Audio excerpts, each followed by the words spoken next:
So, welcome everyone. For those of you who don't know me, my name is Fanny. I'm in the group to support and to be part of the journey within innerintensive, both in heart and earth groups. I've been within inner dance since a bit more than 5 years and journeying in most of the online groups as well. I'm now in Maya after 2.5 years. I just came back a week ago. It's been very nice to be here and to be fully in nature. There's something very special about this place here. It's very raw, very, yeah, earthy and raw and yeah, wild, very wild in the tropical way. Something very interesting that happened in yesterday's call. I hope some of you were able to watch the introduction that we shared. So yesterday we had a call for the other group of 3 hours, and Pai gave an introduction for about 30-40 minutes, something like this. And afterwards, I went into sharing my story, sharing a presentation that I made, and sharing about what was the continuity of the subject that Pai gave. So he started to talk about aphasia and about epilepsy, and we bring this today into dimensionality. So it was 5 a.m. here when we stopped the call, and I went to bed. I was very tired, and Pai stayed up to upload the call, to download it and upload it on YouTube. And it was taking a very long time. So he thought that maybe the Wi-Fi is not working well, or whatever reason, something is there. And then YouTube said that the call was, the video was too big. So he always does a 3-hour video, so what is happening? And so he opened the video just to see that the video was 36 hours. And when he told me this morning, I was like, what is this? And so what happens is that you have all the beginning of him sharing his presentation, and when I start, after 2 slides that I give, when I start my story about aphasia, the sound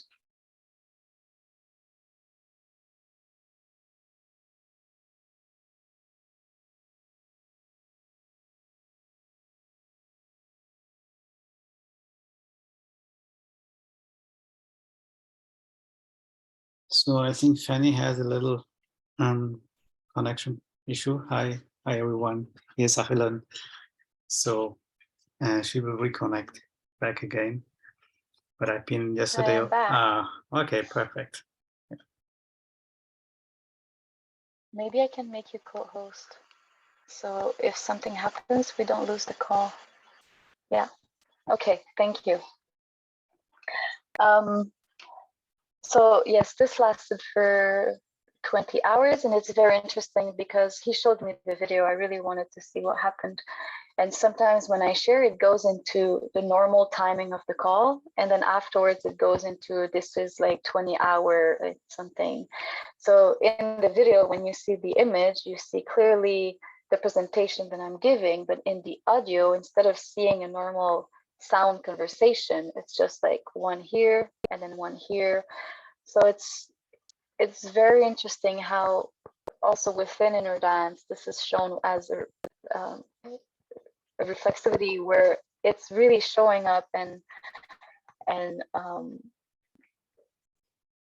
showing us that, you know, the subject that we talk about is being reflected and telling us what is actually happening, because the video itself went into aphasia. So so today we're going to go into the story again. I'm not going to present what I shared because there was a lot of similarity with what Pai shared. So to go into dimensionality, we're going to start to go into time. So we're going to go from time to space. And afterwards, I would like to for Ahilan also to share something regarding the process, and then we can all go into a discussion together, so you can share your own experiences. Would it be within inner dance or outside of inner dance, whatever that comes up. So the story goes where I started inner dance in a bit more than 5 years ago, and I was in a time in my life where everything collapsed. I was living in Canada, and I left everything.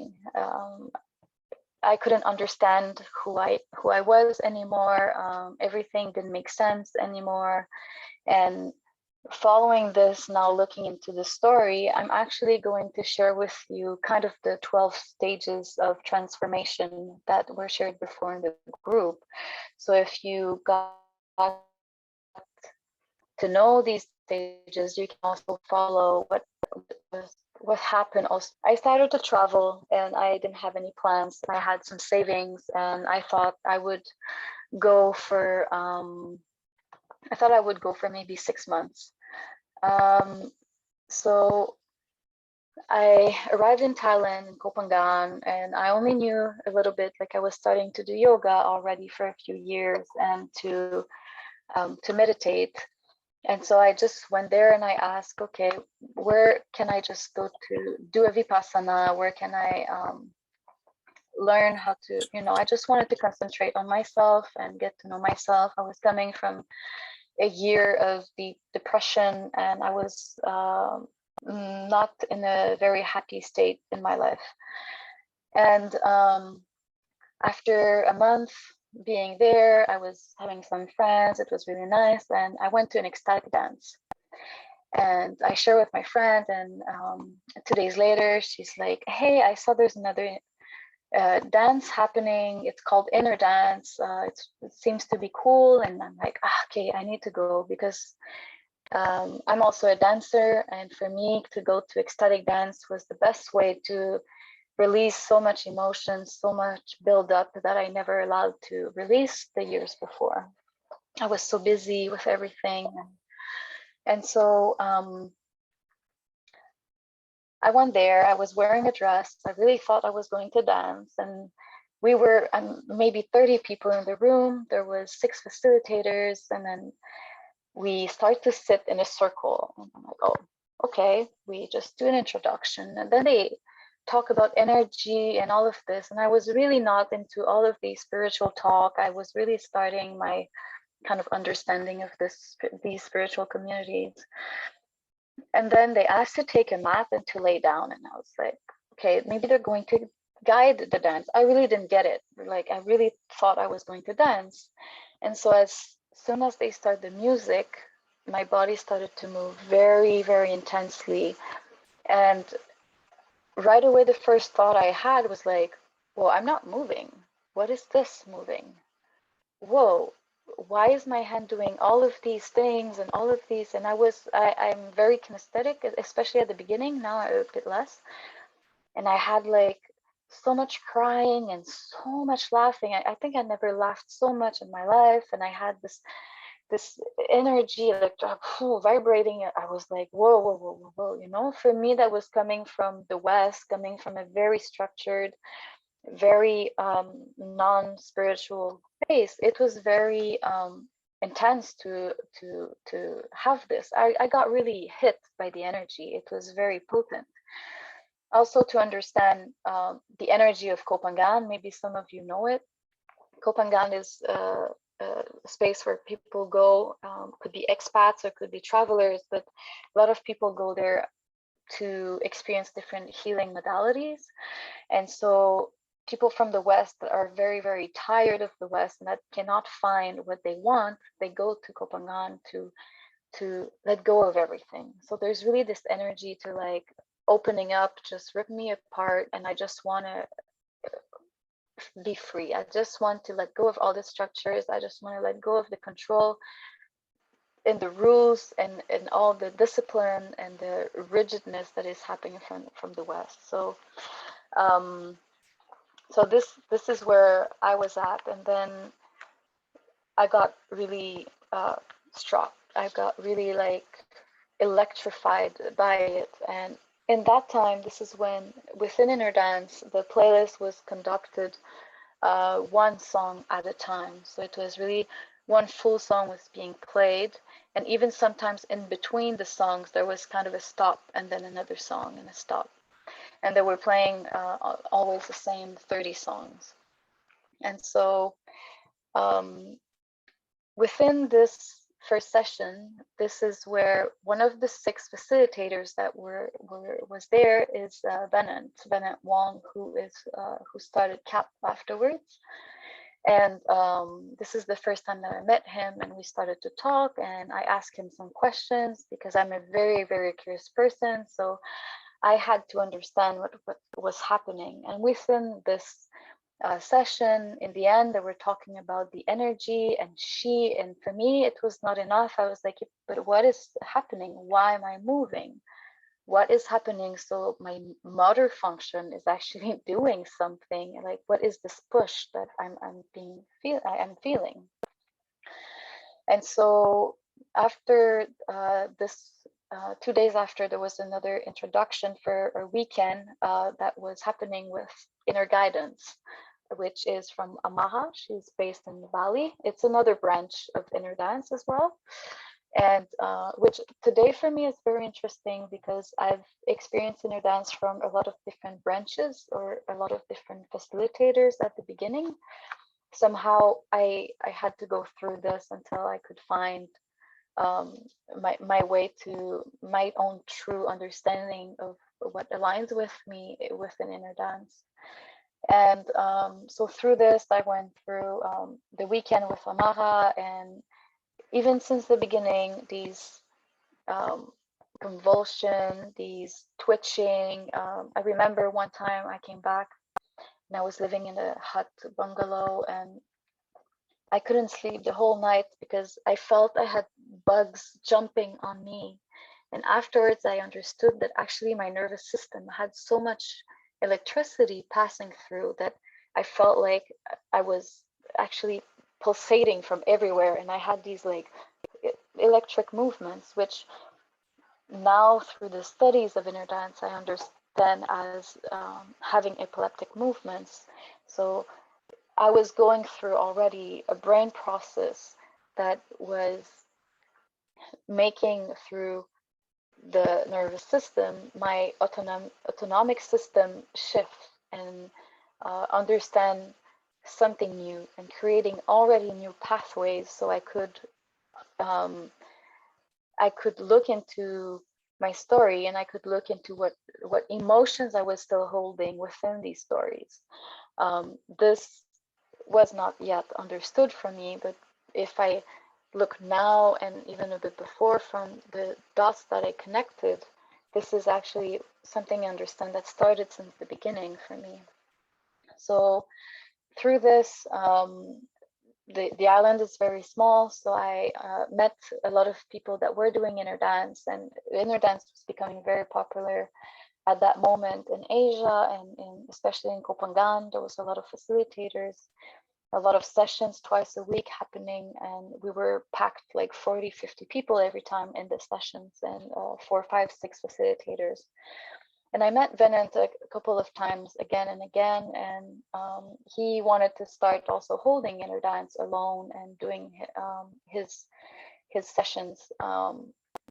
So I told him, okay, I was at that point just wanting to go at every sessions possible. I was really like, this is doing something big for me. And because I was in a healing space to actually understand what was happening for me, why did I get into my depression, why I'm in an island on like this beautiful paradise, and I get up in the morning and I'm depressed and I'm not happy and this is happening. So I really wanted to understand my brain, this is where I was like, okay, but there's something in my brain that doesn't work. There's something in my body actually. I'm trained in a way that I cannot look into the happy side of life, that I'm just kind of, I can only meet this in my life. So, and then this is when I went to his session, and he asked me to co-facilitate with him. And at that time, he was holding inner dance. He was not doing CAP yet. This was a bit like a few months before he started CAP. And it was interesting for me to start right away to co-facilitate and not to go to any trainings, and to hold the energy and to hold space for others. And then since then, I experienced co-facilitating, and I was not holding space alone, because for me, I was never looking into becoming a facilitator. I always felt guided by the energy. I always felt like I was there to understand me, understand the energy, understand why things are happening a certain way. And when I left the island after 3 months, after experiencing so much, my brother was living in Laos, so I went to visit him.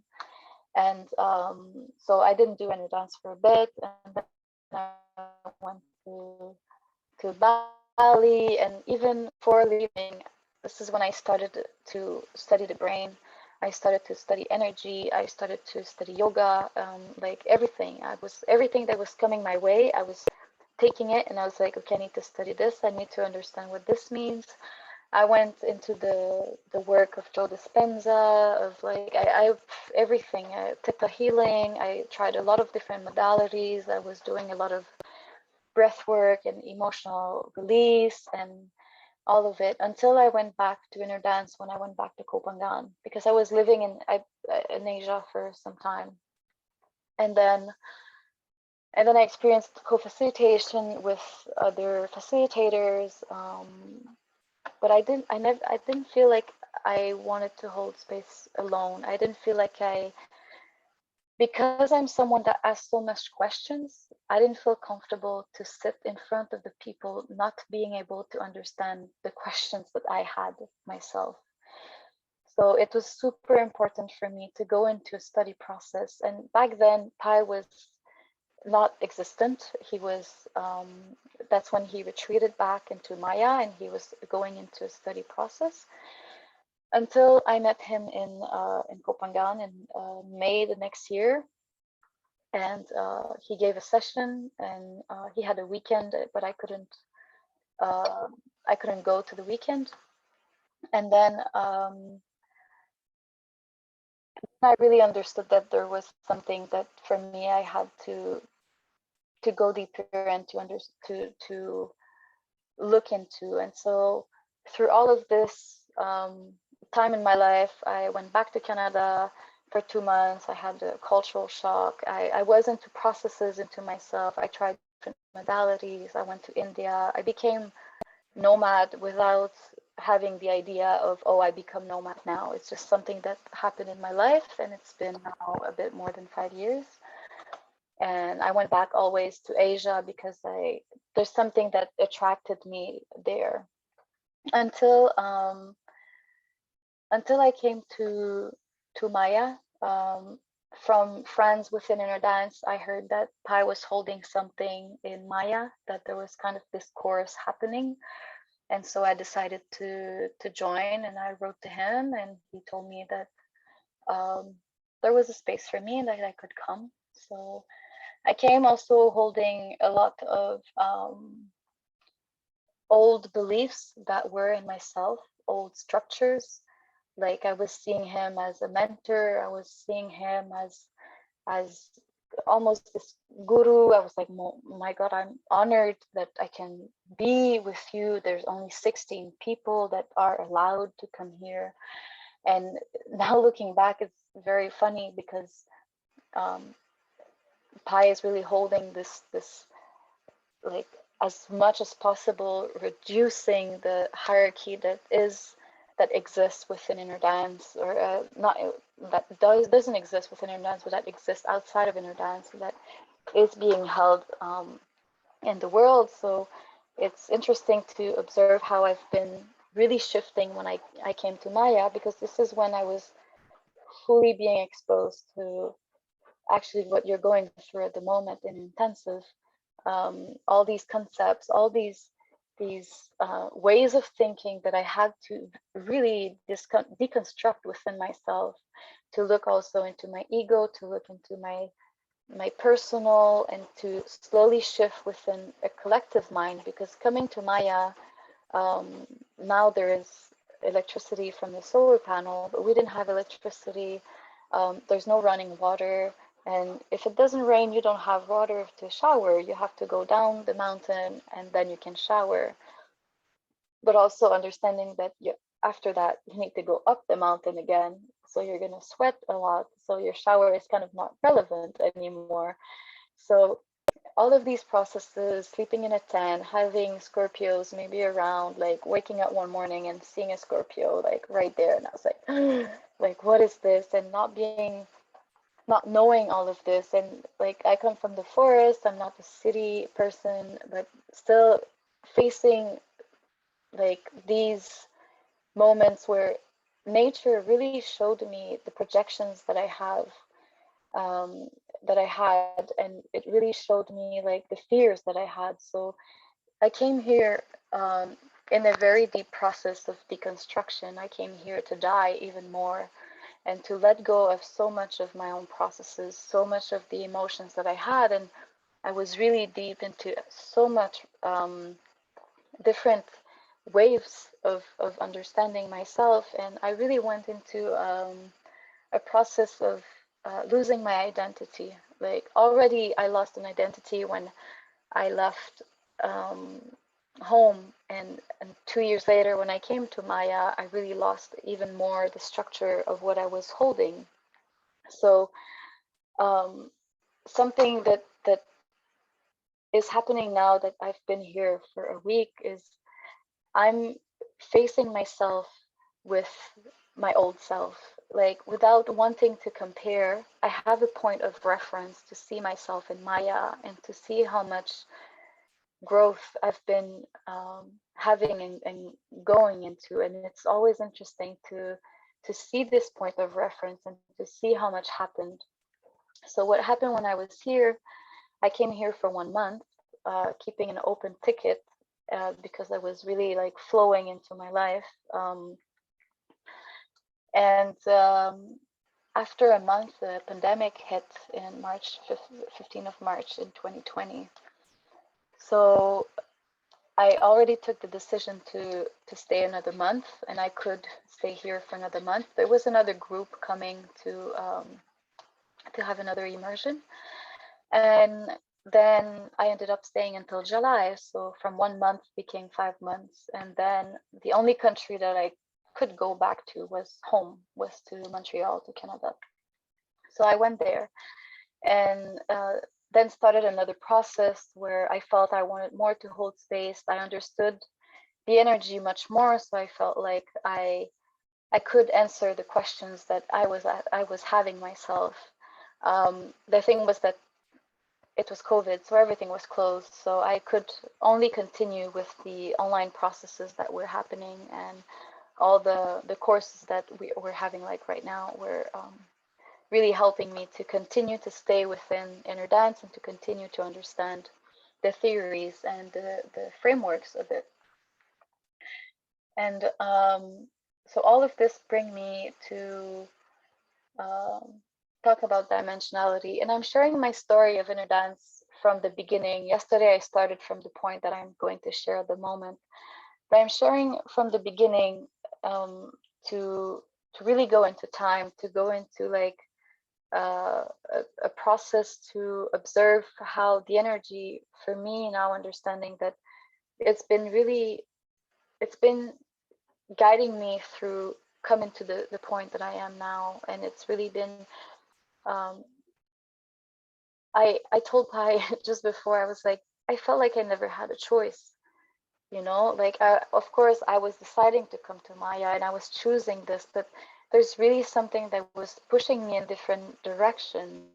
And like allowing me to go into the processes that I had to go through, to really go into a process of deconstruction, to really look into my system of interpretation, to look into my perception, to look into what is it that I am holding in me, what is it that I give meaning to that actually doesn't support my life, actually doesn't support the way that I am and the way that I look into things. So this have been for me a very humbling process, and that I can come from this space for me to share with you today, and to really show that I've been ripping myself apart to, because I had to. There was no turning back for me. I went through so much of my depression. I went through a deepness of self-hate and shame that I had to open up, and I had to really allow everything to come out, because I was coming from so much shame and from so much fear that I couldn't even be social at some point in my life. So even for me to be able to talk in front of the camera like this for that long would never something I would be able. I was shaking, I was having panic attacks, I was breathing heavily. I couldn't, so much anxiety was coming from me. And now it's through my personal process that I was able to go into a collective mind. And so in June 2021, almost a year and a half ago, I was in Canada for almost a year after Maya. I was experiencing still a lot of dark night of the soul. I was experiencing a lot of deconstruction. I was trying to hold space for myself as much as I could, still learning about inner dance, but learning also about, I have my own studies, like like by my own, about emotions and psychology, and wanting to understand all of this alone, like outside of inner dance as well. Even if inner dance was touching on this, for me, I had a deeper interest into it. And it really allowed me to understand family dynamics and psychological dynamics, and what is really happening in the mind when we look into these processes. And I was living with my sister. I committed to have a place, which was very, very hard for me. And then I moved to a new flat. And after 3 weeks, I was getting to know my flatmates, and I told them about inner dance, and they wanted to try. So we decided to have a session. And so I was holding space, and it's very interesting because while holding space, I was feeling like I was kind of shutting down, like I was going to black out or something. Something was very heavy, and I was like, well, okay, but I'm holding space, you know. They're all new in it. There were like 4 or 5 people, and it was all laying down. And I was like, no, I'm still there. And I think that night when I went to bed, I didn't reach my pillow, that I was already sleeping, that I was already in a different state.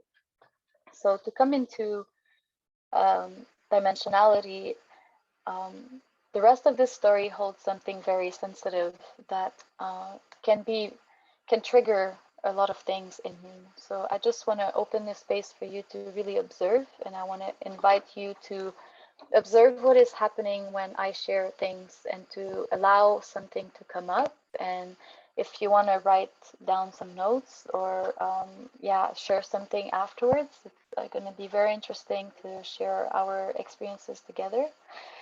And so so after this, the next day, my best friend was giving birth, which is very interesting because the story starts with the birth, and also my own way to go back to the womb space. And I was going to babysit her first daughter. So I was going up north. So I lived in Montreal, and my parents are like 1 hour away.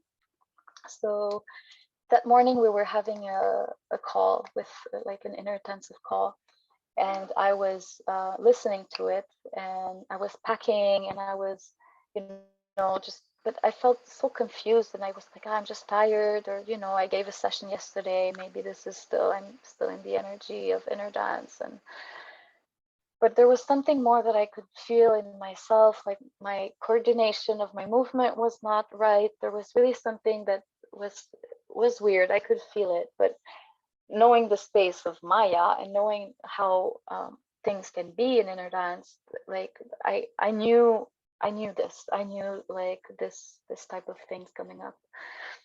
So I walk, I go to the subway to go to the train station, and at the same time I text my partner and I say, hey, who was not in Canada, he was in Germany, and I say, hey, something is happening with my body. I don't know what, but just letting you know. I arrive at the train station and I sit down. I still had 10 minutes, and my body starts to do these twitchings, and I start to move, and my arms start to go like the left wanted to be right and the right wanted to be left. They wanted to like shift in the middle, and the same thing was happening with my knees, where they were going inside, and both my feet were also going inside.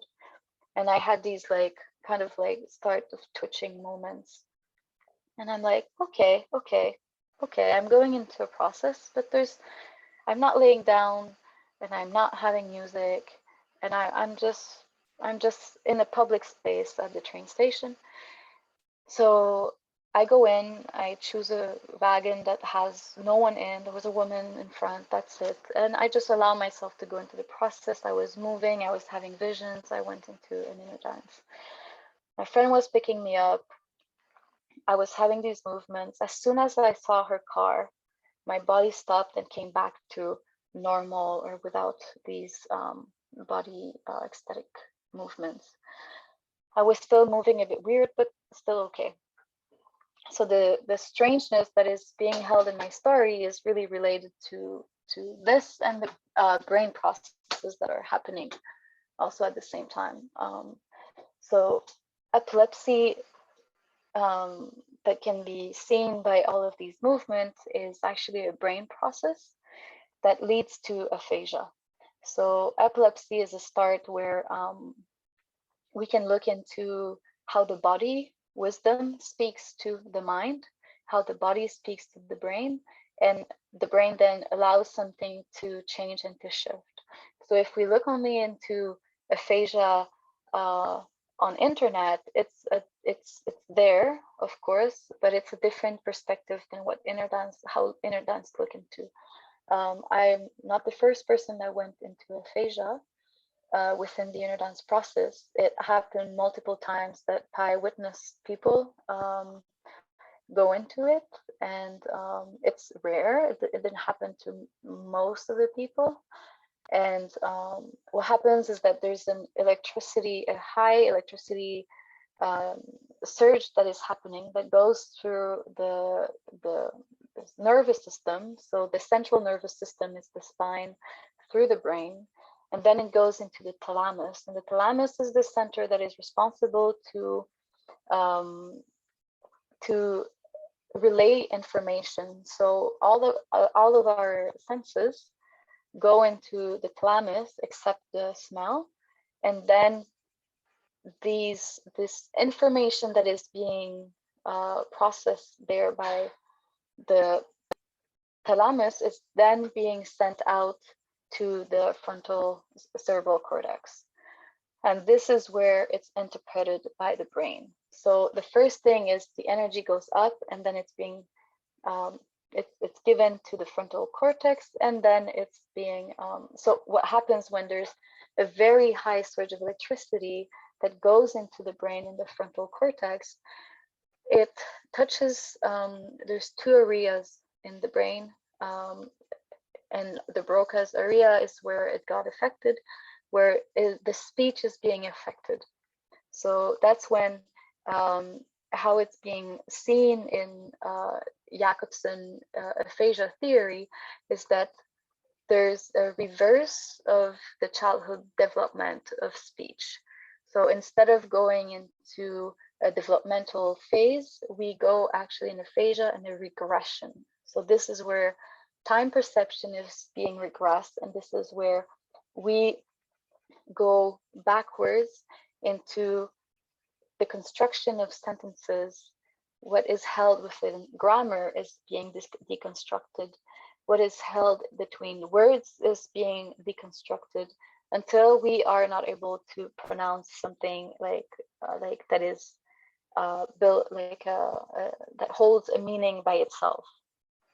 So after that, my friend picked me up.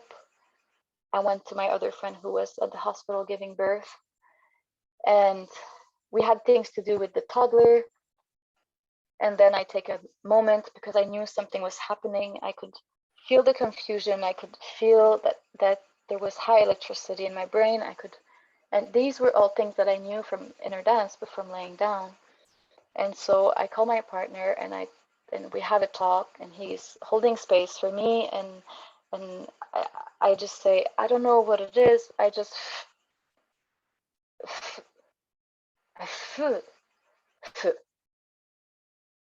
and I look at him like, hey, I know how to talk. Like, I was going to say I feel, and I'm like and then in the moment, what I feel is that this anger is coming up because I'm not stupid. I know how to talk. Like, first reaction is this. And then the realization that, okay, I'm going into aphasia came. And then realizing like this fear is coming up. So I could really observe my whole body, all this coming up. And I was like, oh, fuck. Okay, what is my environment? I'm not at my home. My friends don't know about inner dance. I just came. So what does it mean to hold all of this? What does it mean to create my own space? Am I safe to be here? Like, what if someone thinks that I'm going crazy and bring me, all of these scenarios just start happening in my mind. And then I can observe all of this. And I'm like, whoa, okay, no, I don't go into the fear at the moment. It's okay. And my partner was there to hold space for me. He's within inner dance, and he could also understand that everything is okay. Just go where it needs to go. The energy is showing you something. So I would like for him maybe now to share the process. I just want to say that from that, I'm going to continue the story to explain where I went into dimensionality. But before that, maybe he could share how it's been for him to hold the space from far also, and how what is possible also as someone from outside. Yeah. So thank you. And for you. Hi, everyone. I hope you can hear me well. So actually, I'm at the moment in Sri Lanka. Just a year ago, my mother passed on to another dimension, and we have a ceremony after every year. So that's why I'm here. And it's really interesting that we are talking about dimensionality within this space. And at the same time, we are experiencing in every moment different dimensions, and everybody holds its own dimension. And within the inner dance process, we have experienced many different processes, like the epilepsy or aphasic processes. Sometimes those can be just for a minute or 10 minutes after a session, or day or week or even longer. And being there, seeing it, experiencing it, holding it in a way helped and shaped the space inner dance is growing into and we are holding. And when I got this call, first one from Fanny in the train, I didn't know that exactly it is going there, but I knew that it is actually something very close to there was something with epilepsy. And now we are more understanding that epilepsy is the doorway to going to the aphasic, can be the doorway to the aphasic process. And then within an hour or 1 hour later, we get she was speaking to me and she couldn't speak a word. And understanding this process also, but also seeing other people in Maya beforehand, being in aphasic processes, for me was important to create the space where there is no fears from outside world is projected on this person who is going through this and who is experiencing this situation. So the most of the time when we go into this environment and when we have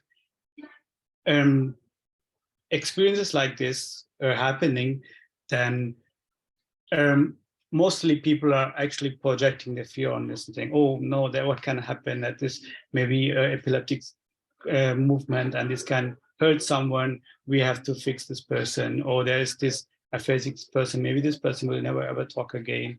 And then we are actually becoming in the fear state.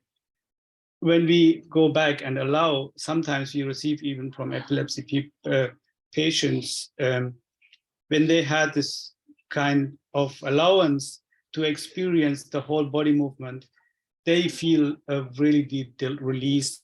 Oh, I am allowed to experience the whole movement, what my body is sharing.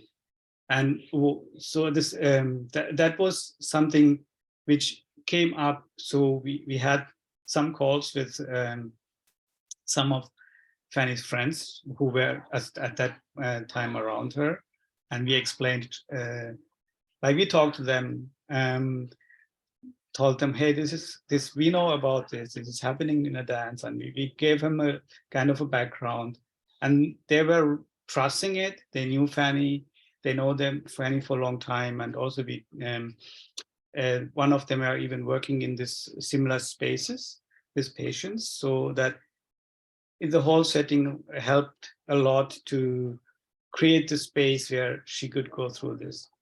At the same time, being far away in Europe, like you are, 6-7 hours flight away, and there's this thing happening, and you don't know what is happening. It's a bit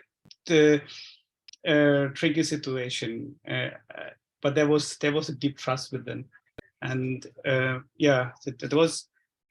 I would mainly say this.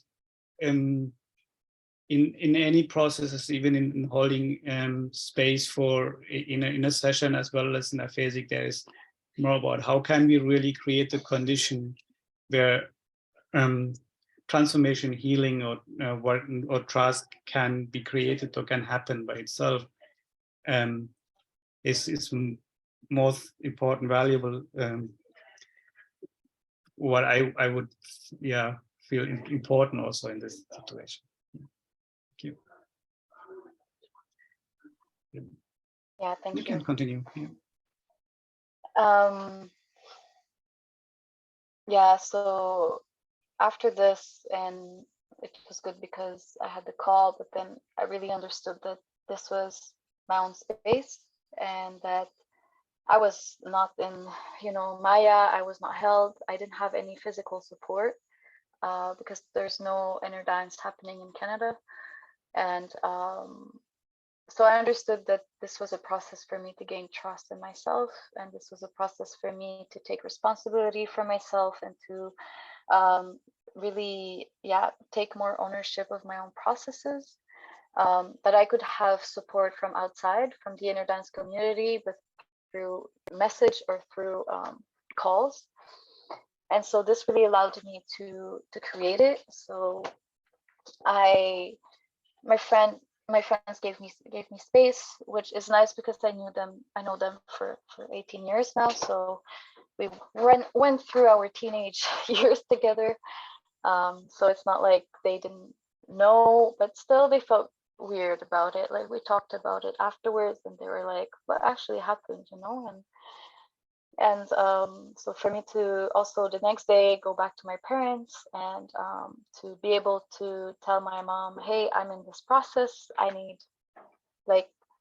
space, and then I could see, that she was concerned. I could see her fear in her eyes, and I could see that she was like, okay. And I ended up just asking her, because I could text So I was texting, and I asked her, "Do you trust me?" And she said, "Yes, I trust you." And I was like, "Okay, then that's all I need." And that's it. And I told her, if you need, you can also talk with the inner dance community. And but she was like, "No, I trust you. There's no need." So this really helped me to see my own mirror, how much actually I had already trust in myself, and that this was already there, and like this inner control where when my friend came and I wasn't sure of the safe space that I had, that the epileptic movement stopped. I didn't say, "Okay, stop now." It stopped by itself. So this really taught me that there's this inner control and this inner trust that was always and is always present, and it just needs to go into a process of being seen to be there. So what happened then, I was putting in a row only inner dance playlists. I had time. I was not working at the moment at that moment because of the pandemic, and I could really feel like I was going into all of these twitches, and I could feel a very high pressure here. And this is when I was like, okay, I need to go now. So I was laying on my bed, and then I was going into dimensionality. So to understand what it means to go into dimensionality, the first reference that I can make is the movie Interstellar. So for those of you who know this movie and watch it, and if you didn't watch it, please do. It's an amazing movie. It really explains a lot about, actually it's very inner dancey. And to go into space and to fly through space, but not just having a vision and knowing that I'm there, but really experiencing it and going into all of these dimensions. And I was having these one time, it was so intense and so vivid. I was actually going into people's consciousness. So I was kind of like very, very small, and then I was entering in someone's mind, and then I was becoming that person, and I was living its life for a few time, which felt for me like a few seconds, but the moment itself was maybe an hour. Sometimes it was a year time in someone's life, but it was actually like a second or not even a second. So I went into a space where time doesn't exist, where I could jump from one place to another. I went to this father's mind who was giving a birthday party to his son.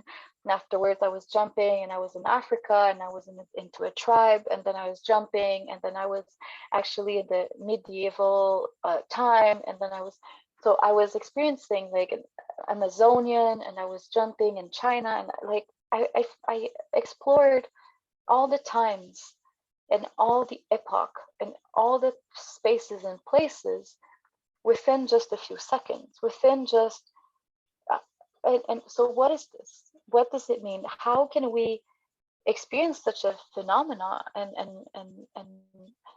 switch the veil of time? So what happens if we look into language? Because I lost the ability to speak, the speech part.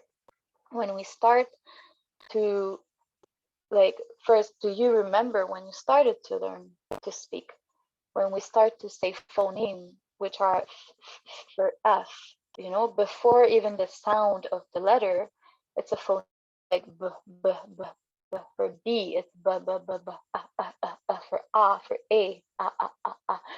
And so this is how we started, and then slowly we put two letters together that creates one syllable, and then slowly this creates time. So when we start to engage within language, this is when we start engaging with time, where we need to put one word at a time, where we need to, in our brain, there's a huge library, there's a dictionary with all these words that we know. And why is it that in this moment I choose and I select one word to say it there, and I choose the other word to say it afterwards, and that I pick all of them, and there's rules that are in the background, in the matrix of this dictionary of my brain, which is called grammar, that makes it that when I put these words together, it creates a sentence. And all of this, you have the same in your brain. So when I speak, I don't say just red, moon, floor, plane, bye. This doesn't mean anything if we don't actually have the same structure. If I would come from that structure and you too, then you would also have the same structure. So experiencing all of these made me go into space and remove the time perception that was there, and to go into different dimensionality where we can allow ourselves to really just drop into what is there. And this is what is happening every time you go into an inner dance. You go into dimensionality when you experience something from childhood again, when you experience different emotions that are old, when you experience a vision from the future, when you experience something from the past, you go into a single point, and the single point holds the dimensionality in space where future, past, and present are not existent. They are only held in one phenomenon, in one space. So I think I would like now to share some drawings, because within my process, what was super amazing and interesting was that I really wanted to document what was happening, because I felt the seriousness of what I was experiencing. I felt the importance of the messages that I was getting from this dimensionality. I was really amazed by all the messages that were there, all what I experienced. And when I was coming back, I wanted to write. So it's interesting when you go into all of these dimensionality, I couldn't speak. So the only thing, and I couldn't anyway have words to describe what I could see, because words are very, very limited. The meaning that we give to things, it makes it finite, makes it something like we really box it in. So I really wanted to to translate, to show what was happening, and the only way that I found was to draw.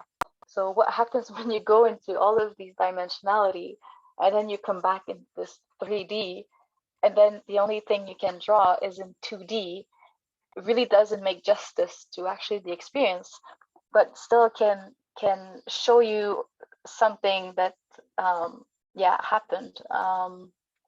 So let's see, what do I have here?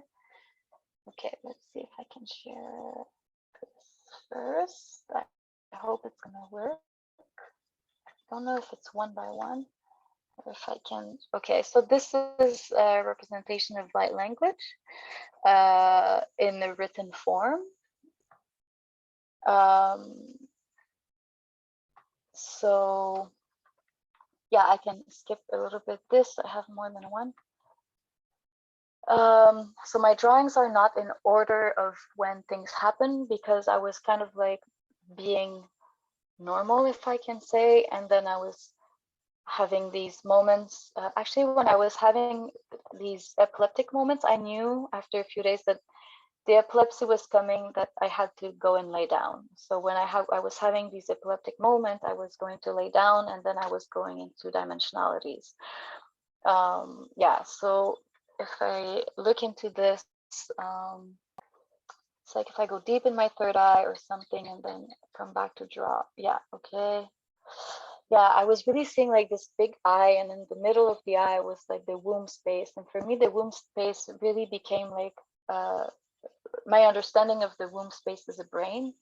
My understanding of the heart is a brain, and the brain is a brain as well. And they're all holding each other. So in the brain, we have a heart and we have a womb. In the heart, we have a brain and we have a womb. And in the womb, we have a brain and we have a heart.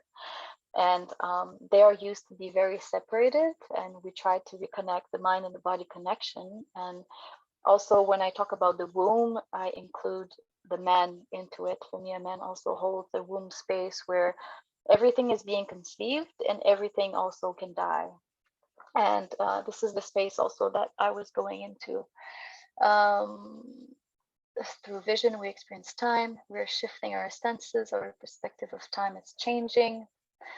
Okay, I would like to go to this little drawing. I think I can skip. Wait, let me show you. Okay, so this one here was one of my first drawings. So it shows like me entering a dimensionality in a way, like I was walking on this path and all around me was kind of a big circle of energy that was going through. And at the end, or what seemed to be the end of the tunnel, which was not the end, but just I could see a lot of different TV screens, but the type of TV screens that are in the 50s. And it was like blurry, like very like yeah, like TV is not working. I don't have the word at the moment. And so what was happening is that I really looked around and I could see that there was a lot of like kind of rainbow colors all around, and on top of me there was like different strings, and I decided to pick one. And when I was pulling one, in front of me there was the life of someone being there, and it seemed to me that this was the place where we go before we are born. The place where we can call the womb, but where I also experience that as being the black hole, or that we can experience as being like the space of nothingness, and the space where everything also happens. So birth and death, and all polarities also just existing because they are all joined together. So this was very interesting to be there, because I could really pull different strings. And because I'm conscious when all of this is happening, you know, my mind is also present. I'm really like, I have this experience, I have the observer and I have the mind, and I'm like, okay, is this showing me my past lives? What is actually my past life? If I'm everything and everyone, then I've experienced all the past life of everyone, and all of this is being held in me. So what does it actually mean? If this is, you know, I've experienced all of you and you have experienced all of me, and so the past life, kind of the meaning of past life is kind of irrelevant in that moment. So this is where it was experienced as a Taurus. So here is also the first draw, like one of the first drawing that I was walking into this, and you can see like all the screens at the bottom, and we see all the lives there, and it's also like a Taurus where the energy, for those of you who knows, like a Taurus is what is represented also like in a lot of different natural things, like an apple has a Taurus, and like it says center energy. We also have this in our center energy, and the energy goes around us. And it felt to me that it's almost a space where we go before choosing the life that we want to have, almost. That we know already, not in full details, because I've experienced that we still have free will, but that there's a kind of a setup that we accept to go into this life. And this is where we can kind of choose. And this is also where we go back when we die to kind of like experience the opposite of like, okay, what happened, and how can I look into what happened? So I want to go back. Yeah, so here, okay. So let's go here. So the drawings themselves don't necessarily give a meaning, but it's when they are all linked together that they hold a certain meaning. So there was a lot related to the right and the left brain coming together and joining together, especially when we look into aphasia and we look into language, and it's actually about the disintegration of the sequential brain. It's the disintegration of the left brain that allows us to actually stop being linear and stop being in a sequence. So if you're not linear, what are you and where are you? What are you actually holding? How much space can you expand into if you are not limited to that body? And for me, experiencing this really allowed me to understand that this body is not limiting us. This body allows us through our senses to live into this world, but it doesn't mean that we don't still have access to different dimensions, that we don't have access um, to this interstellar space where we can really explore and have experiences that really change the meaning and the interpretation of what life truly is. So yeah, the boom explosion thing is that I really felt that I was having a buildup of electricity inside of me. Before I was feeling my forehead, my prefrontal cortex area that was becoming very electrified because there was something happening in the brain. When I talked about the thalamus at the beginning, where this is where like it's the information center that's sent out to the cerebral cortex. The thalamus is held in between both hemisphere, so it holds its space within the right and within the left. So it's really linked to the corpus callosum, which is holding two circles together.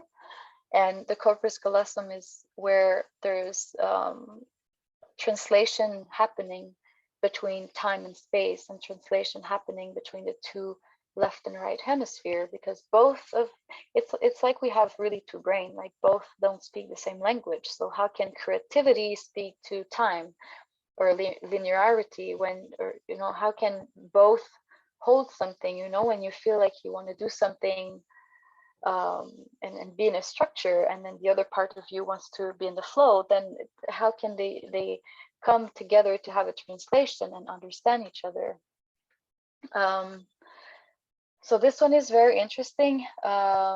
If we look into the right down side, this is actually sorry for my lack of art talents, but yeah, this is a nervous system in the spine, and I could feel like everything was going through everywhere. I could really feel like the electricity passing through my body.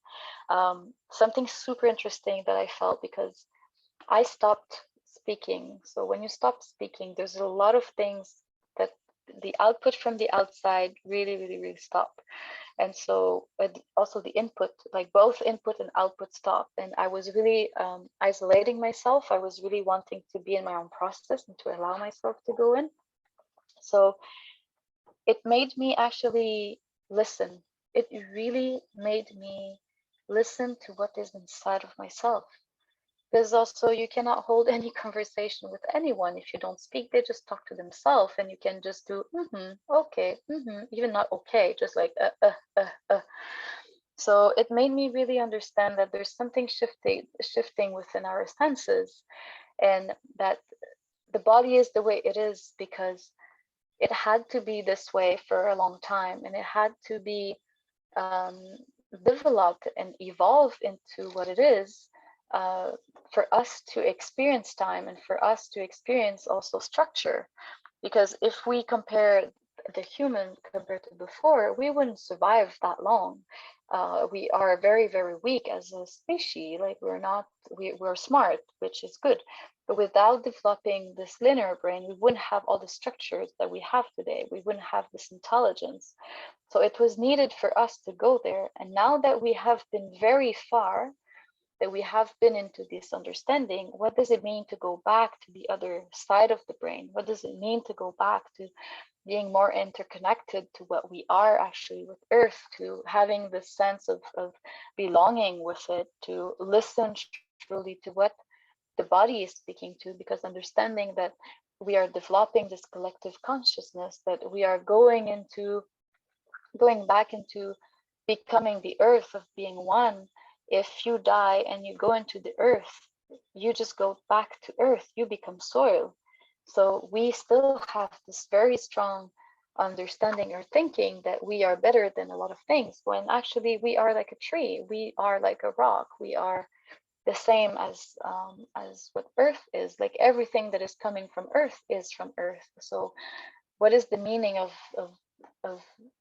going back more to nature within having this strong understanding, and within having this intelligence, how can we hold both? It's not for me just to go from one to another, but to hold all that we know, all the knowledge and the wisdom that we know, and to go into more the feminine brain, so from the masculine to the feminine, so both can hold each other.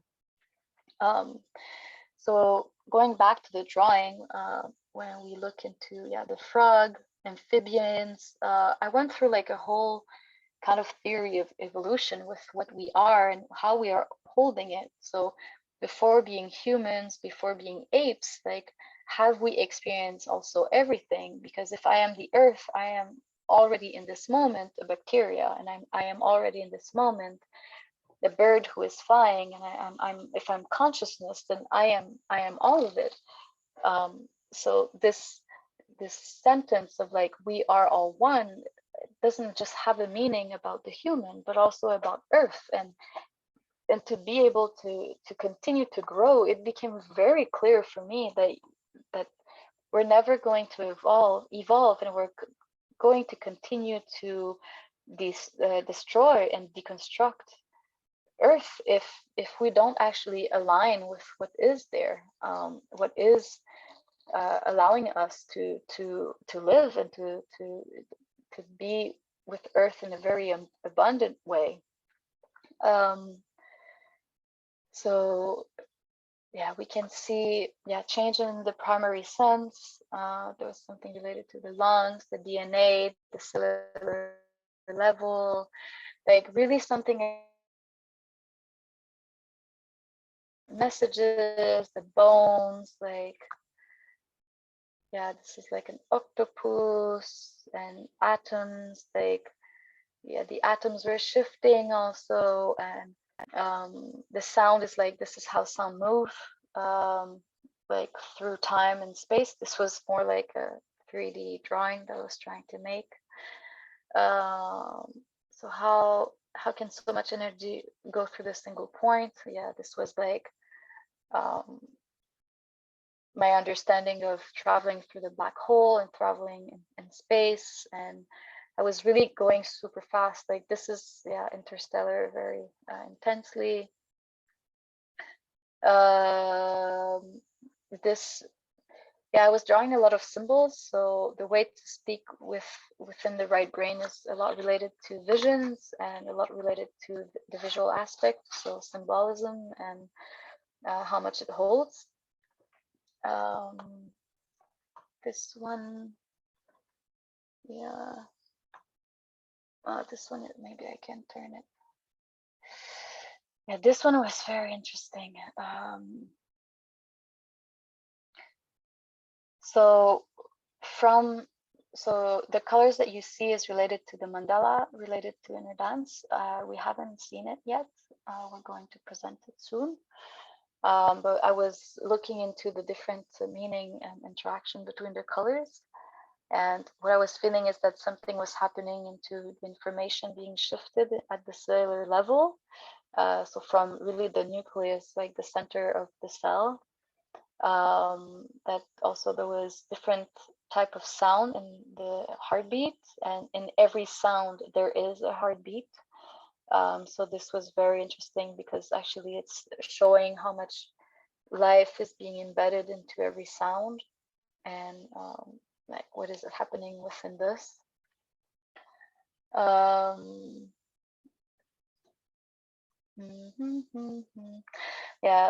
So let's see this one here. So as you can see, there's so much happening about electricity, about also through what I shared about the senses. Something that came to me is that we don't actually understand the senses like we think we do. At the moment, there is only like there's 5 senses that we talk about. There's I think, I don't know, they talk about 100 or something senses, like sensing temperature, sensing more things. But what is interesting is I had really the understanding that we we are not understanding the senses. So this is also linked with synesthesia. Even when I was into all of this and I was going outside and I was experiencing. Sorry, someone is coming in. I need to see who's. Someone is not muted, so I cannot see the people because I'm sharing my screen. Okay, now it's good. Thank you. Thank you. Yeah, so understanding that I was like walking to go to the grocery store because I had to live a normal life, and the colors were very different, and oh, sorry, here. The colors were very different and more vibrant, and when I was looking into things like when I was looking into when I like I could hear things not through my ears, I could hear them through my skin. I could feel that my organs were having different functions than what I knew. I could feel that my eyes were it was not about seeing, but they could taste everything. This is synesthesia, when they shift within each other. And then I understood also that okay, we think we actually know the body a certain way, which actually coming from the mind is very limiting for the body, and the body has much more capacities than we allow it to be in. And so this was really interesting for me because it really shifted the relationship I had with my body more to look into it as, instead of coming from my mind to understand like, oh, this is happening, coming from what the body is telling me as a message, and can I actually allow it to happen, and understanding that the body is not regulated like the body learned how to be regulated in time, but the body is much more held in space, because if it needs to sleep for 14 hours and you actually allow it to be, then you don't know what is actually happening and shifting in your body. But because we're coming from the mind and we need to sleep 8 hours, and this is what we allow it to have, and we follow a very strict structure, then the body is actually not able to evolve in the way that it's evolving into. And so one more super interesting dimensionality that happened, that was kind of at the peak of, I would call it my traveling, was that I went into a space where I crossed the laws of dimensionality, if such a thing exists. I was having this kind of interstellar traveling into space, and then I was like big as a fly, and I came within a space where there was this being, and I could really see its skin, which is more like amphibious skin, more like grayish, greenish, bluish. Like I can only say these colors because it's a color that I don't know, but that can be in between blue, green, and gray. And as I was going up, it had this different body than we have, and it was very, very big. And when I came here from the side, it was like an alien-like, very big head, very big eyes, like to the side. And I was like so not afraid. I was in awe. I was like, oh, wow, it's so beautiful. I was really like, whoa, like I felt so much respect, so much respect. And then coming from the side, I felt it was looking at me. And I was like, oh, okay. And then it told me, without speaking, like kind of telepathic, or I don't know how, hey, what are you doing here? You are not supposed to be here. How did you come here? And this was interesting for me in my afterwards process to understand that a lot of the time when we think about aliens and stuff, they come to our dimension, they come to Earth, they come to us. So what actually happened, so I go to them, and I was able to actually travel or whatever it means, and to meet them. And then in that moment I was like, oh, I'm so sorry if I'm not supposed to be here, I felt like, oh, I don't want to bother you, like it was very interesting. And but I didn't feel any fear, I didn't feel any moment of strangeness. It felt I was home, it felt like I was looking at myself in the mirror. and and so when I share about this experience of the body, and when I had all of this experience of evolution before, I had all of these questions of like, what are we becoming? Are we going to stay in this body forever? Or are we still evolving to something else? It might take time, but if we say that we had a tail before, uh, I don't know about you guys, but I have only one wisdom tooth out of four. The other one didn't grow. This is a very long-term evolution that stopped happening because we actually don't need it anymore, which happens through us being able to protect ourselves differently and being less and less on the survival mode um, to just run away from the predator that we had. So um, so all of these questions came, and these were, for me, subjects that I already looked into within inner dance, but to experience it was just so vivid for me. It was just like, okay, but okay. And then this this was already, so my whole non-speaking time was 7 days a week. And after a few days, I I felt I could speak still, but I felt so much the importance of where I was that I didn't want to break it. I didn't want to speak, so I ended up going home to Montreal, to where my flatmates were and everything. And I didn't want to go into explaining I'm aphasic, so I just said I'm in a silent retreat, and they didn't bother me for a few days. And then I just didn't explain much more than this, because I was mostly in my room and just going for a walk.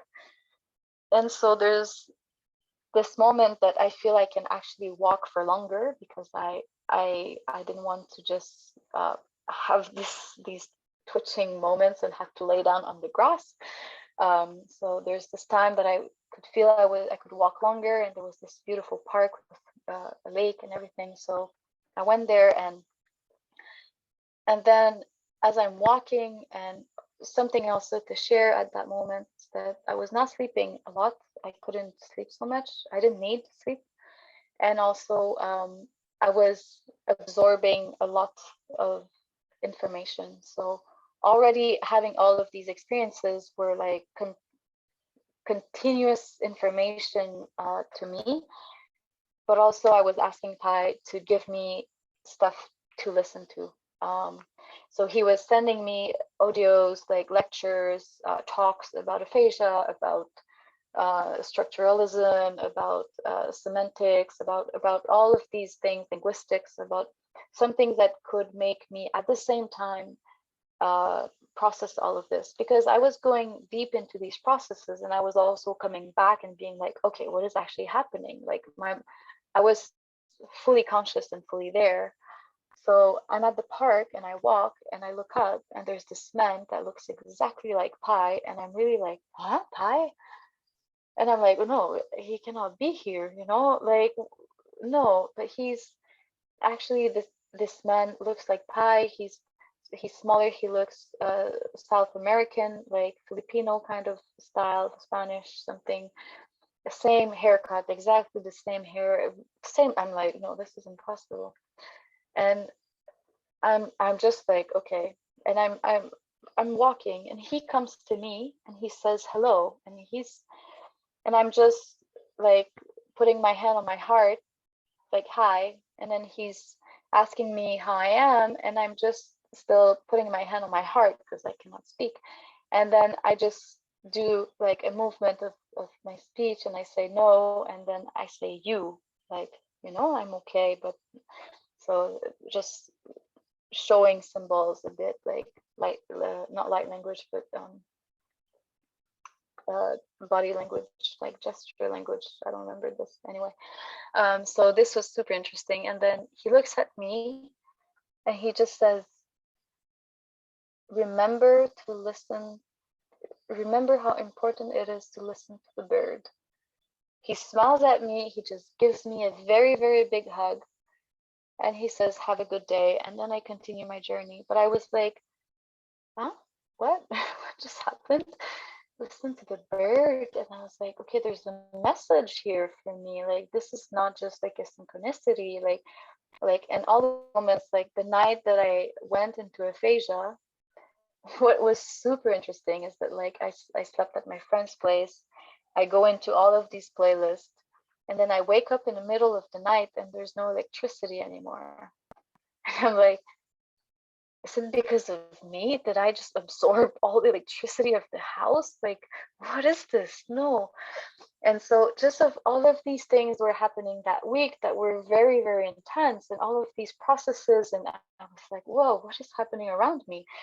And so I became so sensitive, and I'm already a very sensitive person, but I became much more sensitive. And this actually told me that we are all like this sensitive, but because we don't have the understanding of our senses, of what they truly hold, we kind of like don't allow ourselves to open up to this space, to becoming something more than just to be in this linear way, or understanding the body to put it in a box. So yeah, this was really a deep experience. And these beings also, like in my visions, they were coming like as images, or I was just seeing them like this. And it was very, very interesting to yeah, to observe how I was not holding any fear. And what is this meaning when we go, sorry, the cat is killing insects next to me. So when we go into these subjects and these topics that hold something very, very deep, where they are very, very sensitive. That's why at the beginning of the call, I said, you know, I'm going to go into a story that can hold something very sensitive in it for you. So what does it mean when we actually go into these dimensions and there's no fear, and there's a feeling of being home, and a feeling of okay, if I can experience these dimensions and I'm able to go in the past and the future, me seeing this being, is it actually me only seeing myself in the future? Me in the future looking back at myself and being like, oh, you're not supposed to be here.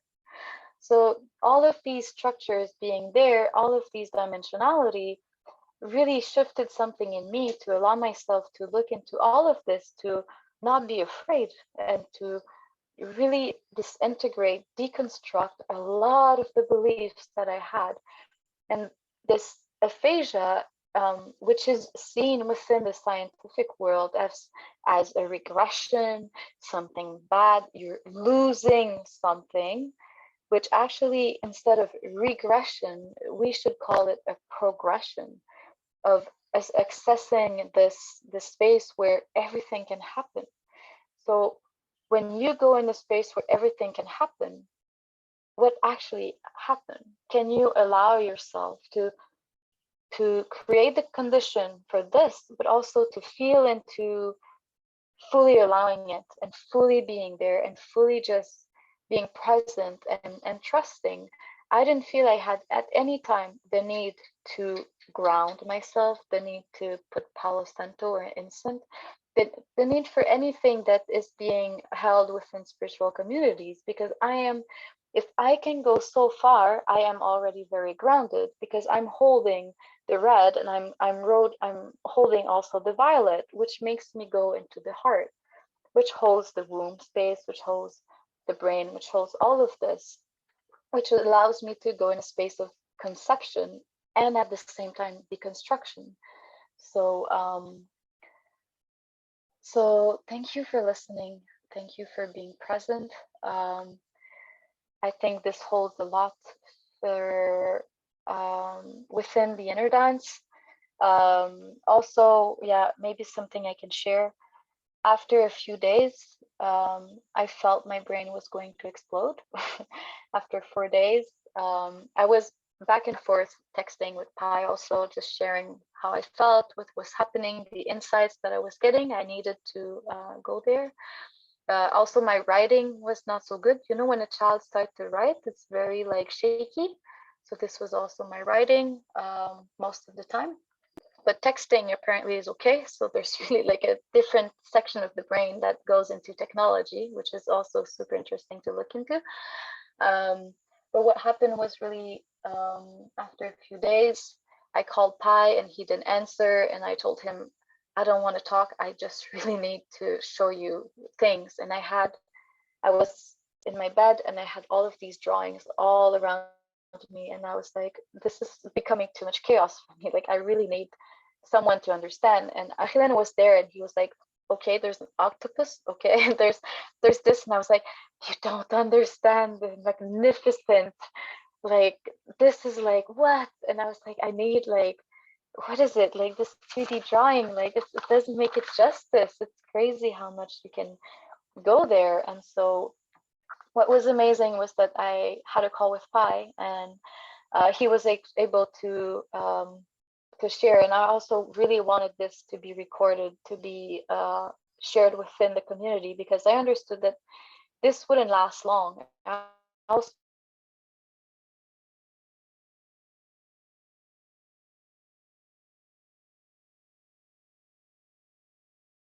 So I think hi everyone.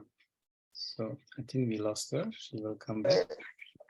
Here we go. Now you are back. hi. Okay. Hi. Okay.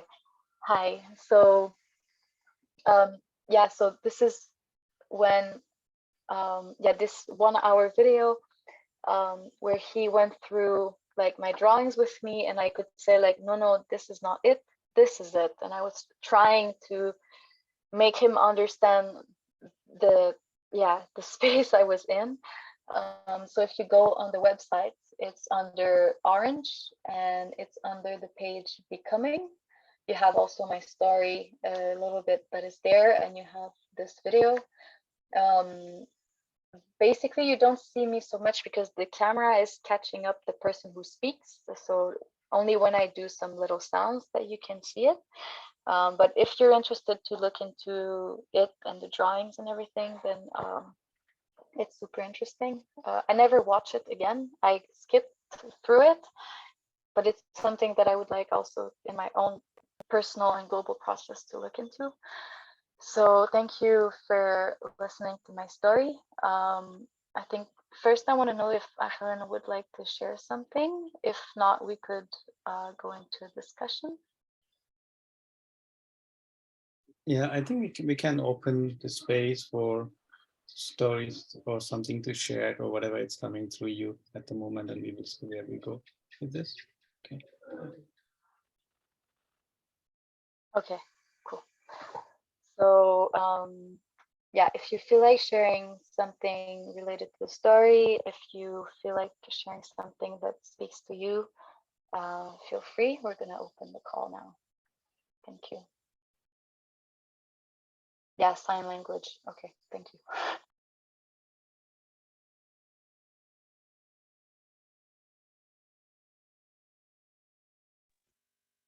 Hi. Um, I'm really touched by your story, and I want also to cry.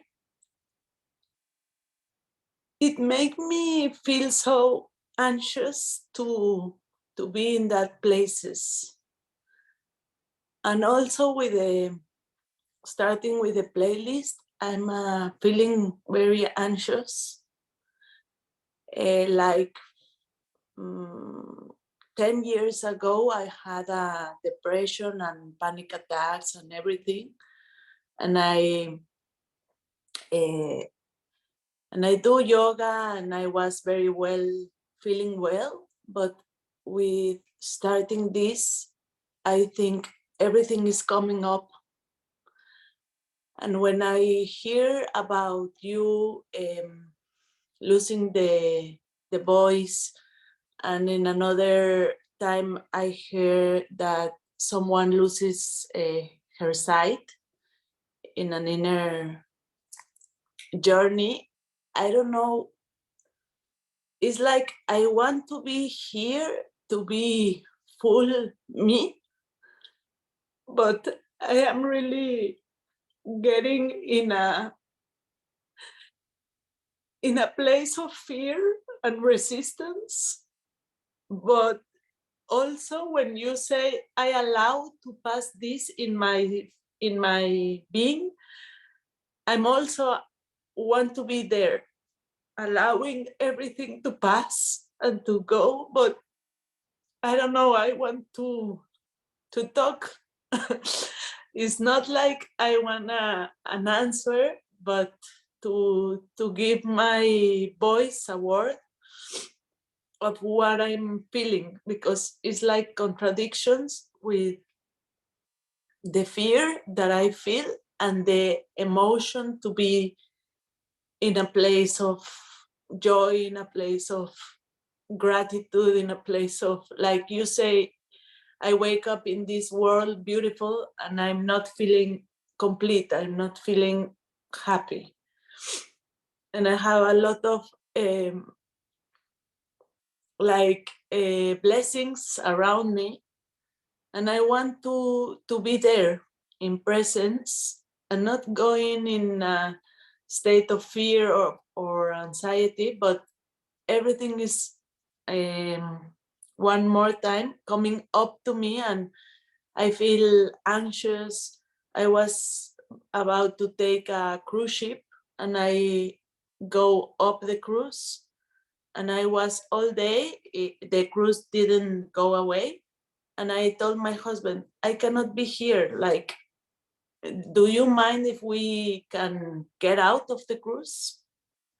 And he told me, yes, I also feel anxiety, like the people, or I'm not used to it, to be in before the pandemic, yes, but now I like appreciate my time alone, or not too much people and drinking and party and everything.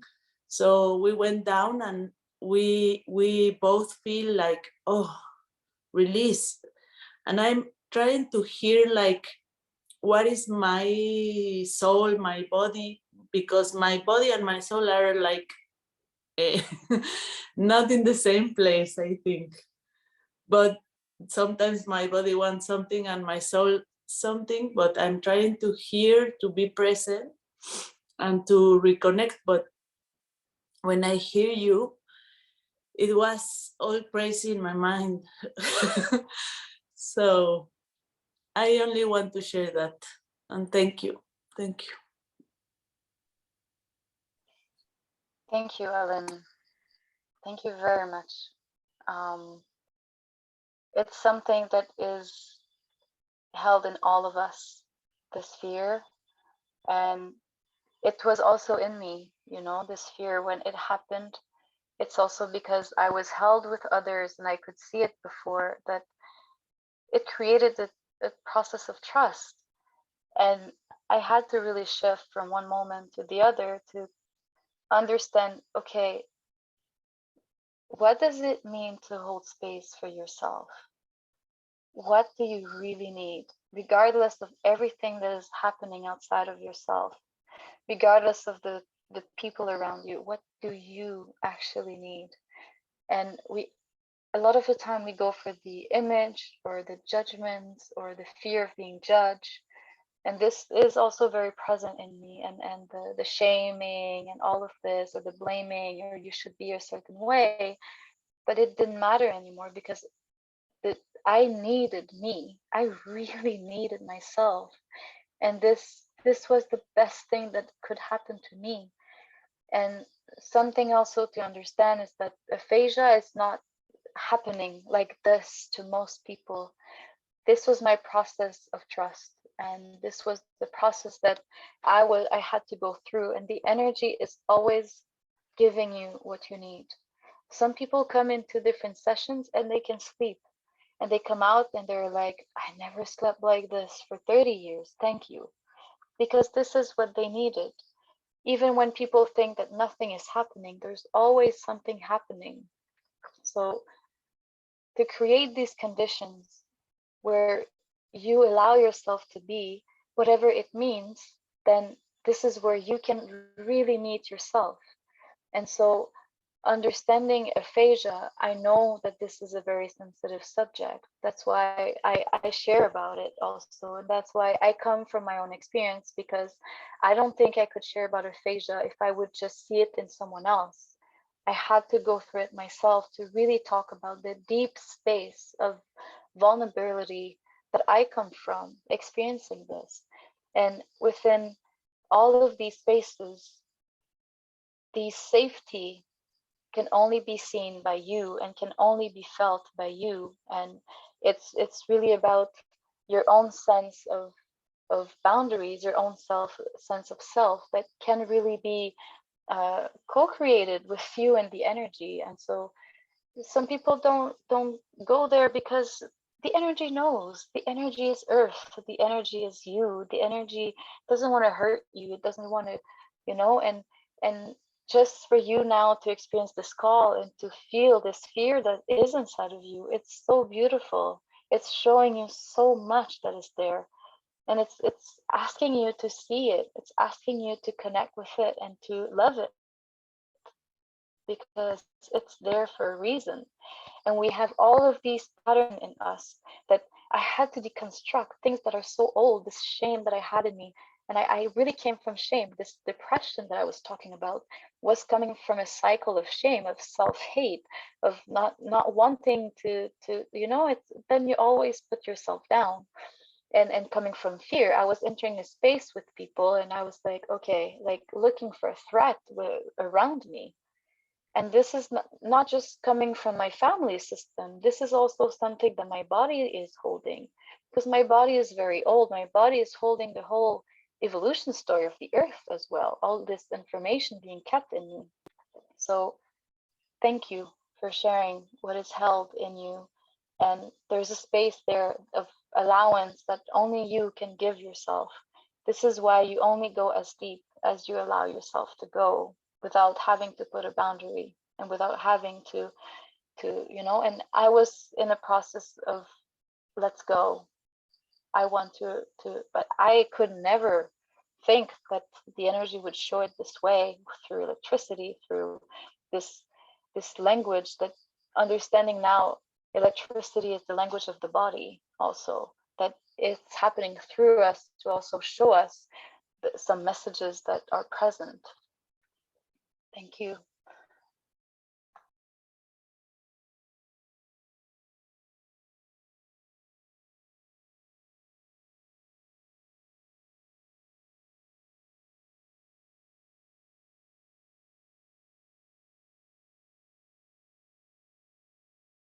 Hi, everyone. Can you hear me?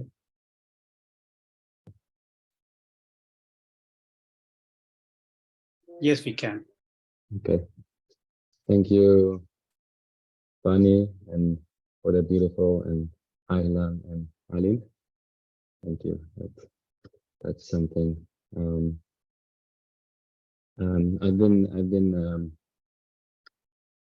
really interested and fascinating in also what language does, and then for you seeing losing it. And I think we also spoke about this last week, of naming the thing of inner dance and like putting it in a box. I think in general, this is what language does, and it like you lose the essence of it when you name it, and it can be like anything practically, right? And the moment you put it like in a word, it's in a box, and it's fascinating to see that you are losing that, and then to communicate from that space, like wow. Also, I feel like maybe dancing or the movement is music. They're like different kind of languages that are not so much put into um, into a box, and I can actually feel it happening in the brain when you're naming something or a person. It's like you're closing, like this is that, this is a couch, this is a whatever, and once you put a word to it, it's like there's no more need to be curious. Also in a person, like if you this is Fanny, she's like that. This is Ahilan, this is Pai, he's like that. And when like your brain closes, and I can actually feel it like happening. I don't know if you guys also have this kind of experiences, and it's so beautiful to stay open. I think Pai mentioned the other way to say, like, you keep seeing the potentiality. Wow, this is beautiful. And another thing that also resonated in me when Alan was speaking now, I've been also having panic attacks for more than 10 years. It feels like it's kind of stabilizing now, also going through my own process with inner dance and EMDR therapy with a psychologist, just especially the last couple of weeks. But it's been coming already, but it feels like there's a sense of stability arriving, like slowly it's shifting and coming.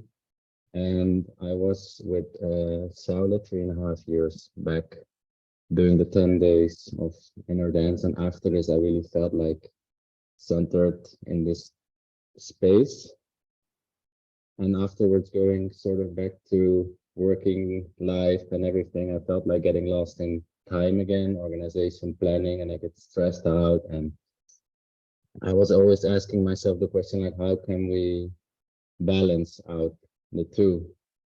And it's what inner dance is doing now. It's balancing out the space and the time. It's like it's coming there. Then there was one thing I wanted to ask also. Aline was now speaking about fears. It's they're not there so much anymore, the panic attacks, but sometimes they're still there. And what I've been realizing mostly lately is that at some point, when I enter in this, I think that I'm gonna die. I think that I'm gonna have a heart attack. I think that I'm gonna, and I've been to the hospital several times to the first aid, like, guys, I'm gonna die. Can you check me, please? And then if the doctor would see me and tell me, no, dude, you're okay, you know, measure my heartbeat and everything, like, no, your vital signs is you're fine. You're not just gonna drop that. But what I'm realizing lately is that there's a belief in me, let it be my ego, let it be whatever, a part of me, that the moment I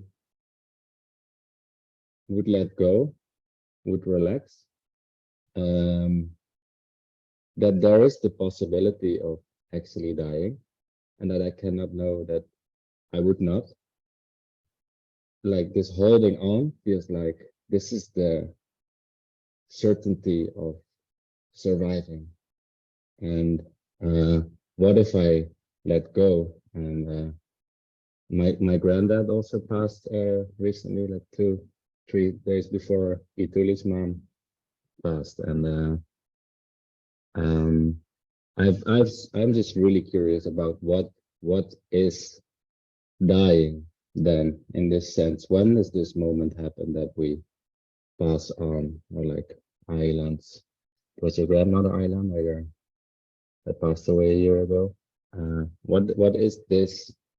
Is this a choice? When does this happen that we pass on, and how can me or we trust in that this happens when it should? Yeah, you know, I hope that made sense.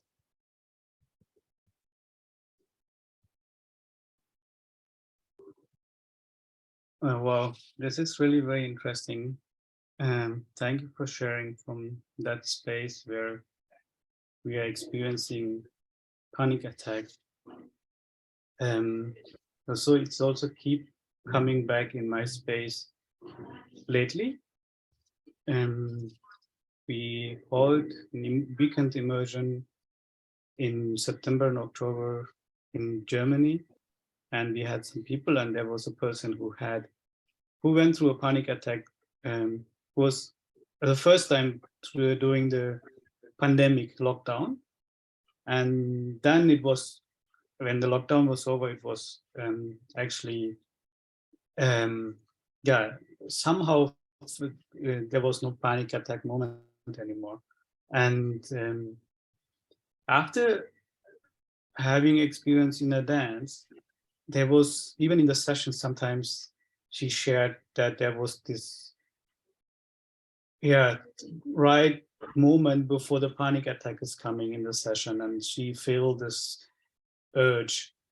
And last week, before coming to Sri Lanka, I held a space where she was present, actually in her living room with her friends, which was interesting. She's still really happy to, she was still want to do in the dance, and she's asking, when is the next one happening? Where can you connect with us? There is some wisdom rising from that space, but what there was a need to look into it, what is actually happening. And as we have already said, there is these two nervous system which are working, and panic attack is actually really something very, very, very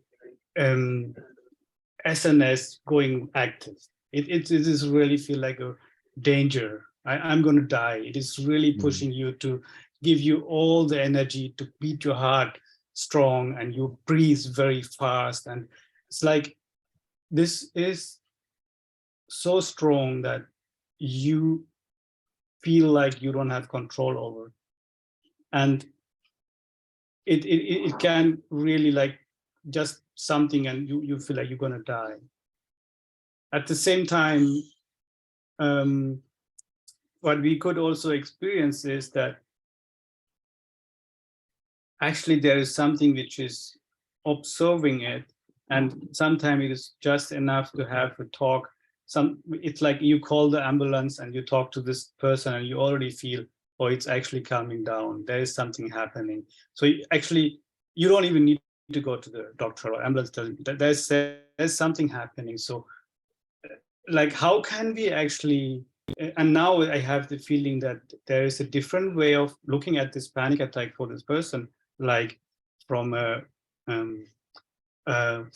observation point of view, even though it feels very, very life-threatening. At the same time, there is something else there coming up to observe, to see what is actually in this nervous system happening, and to calm oneself down. Sorry, I got a call from my cousin. Yeah, to calm oneself down in a way, not through like avoiding it, not through not looking at it, more like really understanding and looking at it from, okay, it is there, to observing it. And so I find it very interesting to look that sometimes you can even be in the sleeping mode, and you can sleep, and then you wake up in the night, and you can get this feeling. So there is something getting activated, or getting coming alive when there is some rest, when you go through a high stress level, and then you suddenly have a time of rest, and it can get it come out. So what is it what we are actually looking at? What is it speaking through us when we look at this as from a body-based theme, which is playing? Yeah, and I'm really super curious to also to understand in your insight about what is actually exactly happening in this time, and how is it also the relaxation happening. Yeah, and looking through this, understanding the nervous system and looking through this nervous system had helped to understand and react to the situation differently, because we create a condition at that moment for something to be there without being judged, without being named. Most of the time when we have this think about, let's say we go to the point where there is no time, let's go, this is a boom space, wherever it is in a dance or in other processes. There is something like when we lay down and we are actually going through a process of where the breath is actually coming very slow, very slow. The heart is slowing down, and you are maybe breathing once a minute, and your heartbeat is also slowing down. It's a very much feels like that you're gonna almost die. And this feeling, I know also sometimes I have it in the night when I sleep, and I'm so out of the sun, I wake up, but I know that my body is resting and going to the space. There is one of our, this is the biggest fear we have, to die. We don't know where we go when we die. And then when we have some experience, like when we go beyond the language, when we go to the process and people are coming back with the rich knowledge and understanding to express it. Not everybody has to go through this. Not everyone will go through this, but some of us will go through these processes, can help us to understand and find a space of trust to allow things to happen. I hope this helps. Thank you. If anyone else has any insights, please feel free to unmute your mic. I feel like Fanny is coming back. I would like to share, after listening to Fanny, like it made me, it brought me back to a space where, like 2 years ago, when I was training in a modality called soul retrieval, that took me really deep into ancestral work.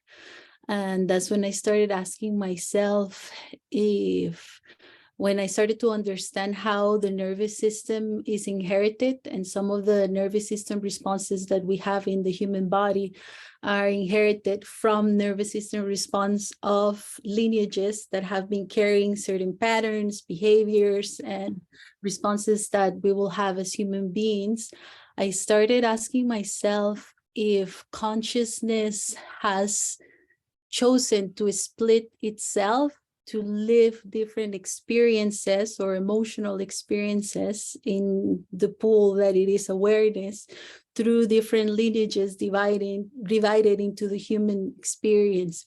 Because when I started like traveling deep into the emotional experience and processing ancestral lineage work, I started to tap into really sensory experiences of shame and guilt and grief, and like how all of these emotions have been deeply suppressed into the body. And because they're so suppressed, the first symptom that will show up is depression, or it will be anxiety, and that will be like the first layer that we see. But when we start like really slowing down and like going deep into the body, like the original emotional experience that has been traveling through generations in the physical body can be released and can be truly felt. And through my experience was a lot through the voice, because I started to perceive sound as a very authentic expression of an emotion, because it has no linearity, it has no language, it cannot be tainted with the perception of another, and it's just like a true expression of what it is that you're feeling in that moment. And tapping into those emotions like really brought me to spaces of vision and like seeing myself like in different aspects of life as different humans. And I started to understand like how consciousness can travel, and when we release like the grip of who we think that we are as a human, and the ego aspect that is holding us in this time-space reality as the human that we think that we are. So many things can happen that can open us into unity and into like a deeper space of awareness and consciousness. So thank you so much, Fanny, for sharing your story and for opening up this beautiful conversation. Thank you. Fanny, if it's okay, I have a question for you.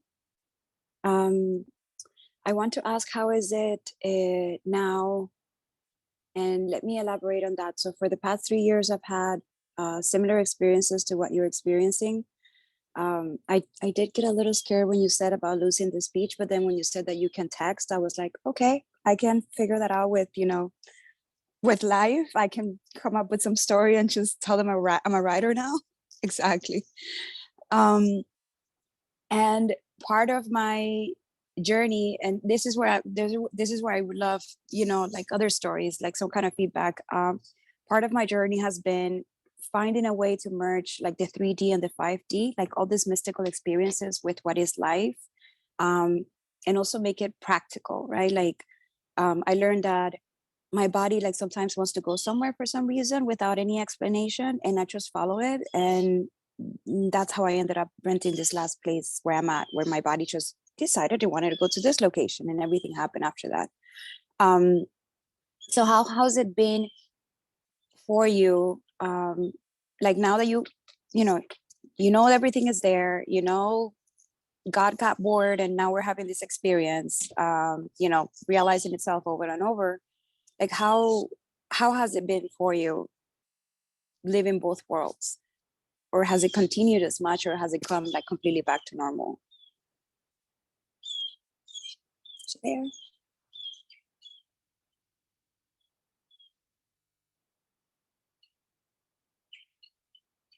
Are you there? Yeah, very good. Yeah, my internet is not really stable. I heard you. I hope I can stay in. Hi.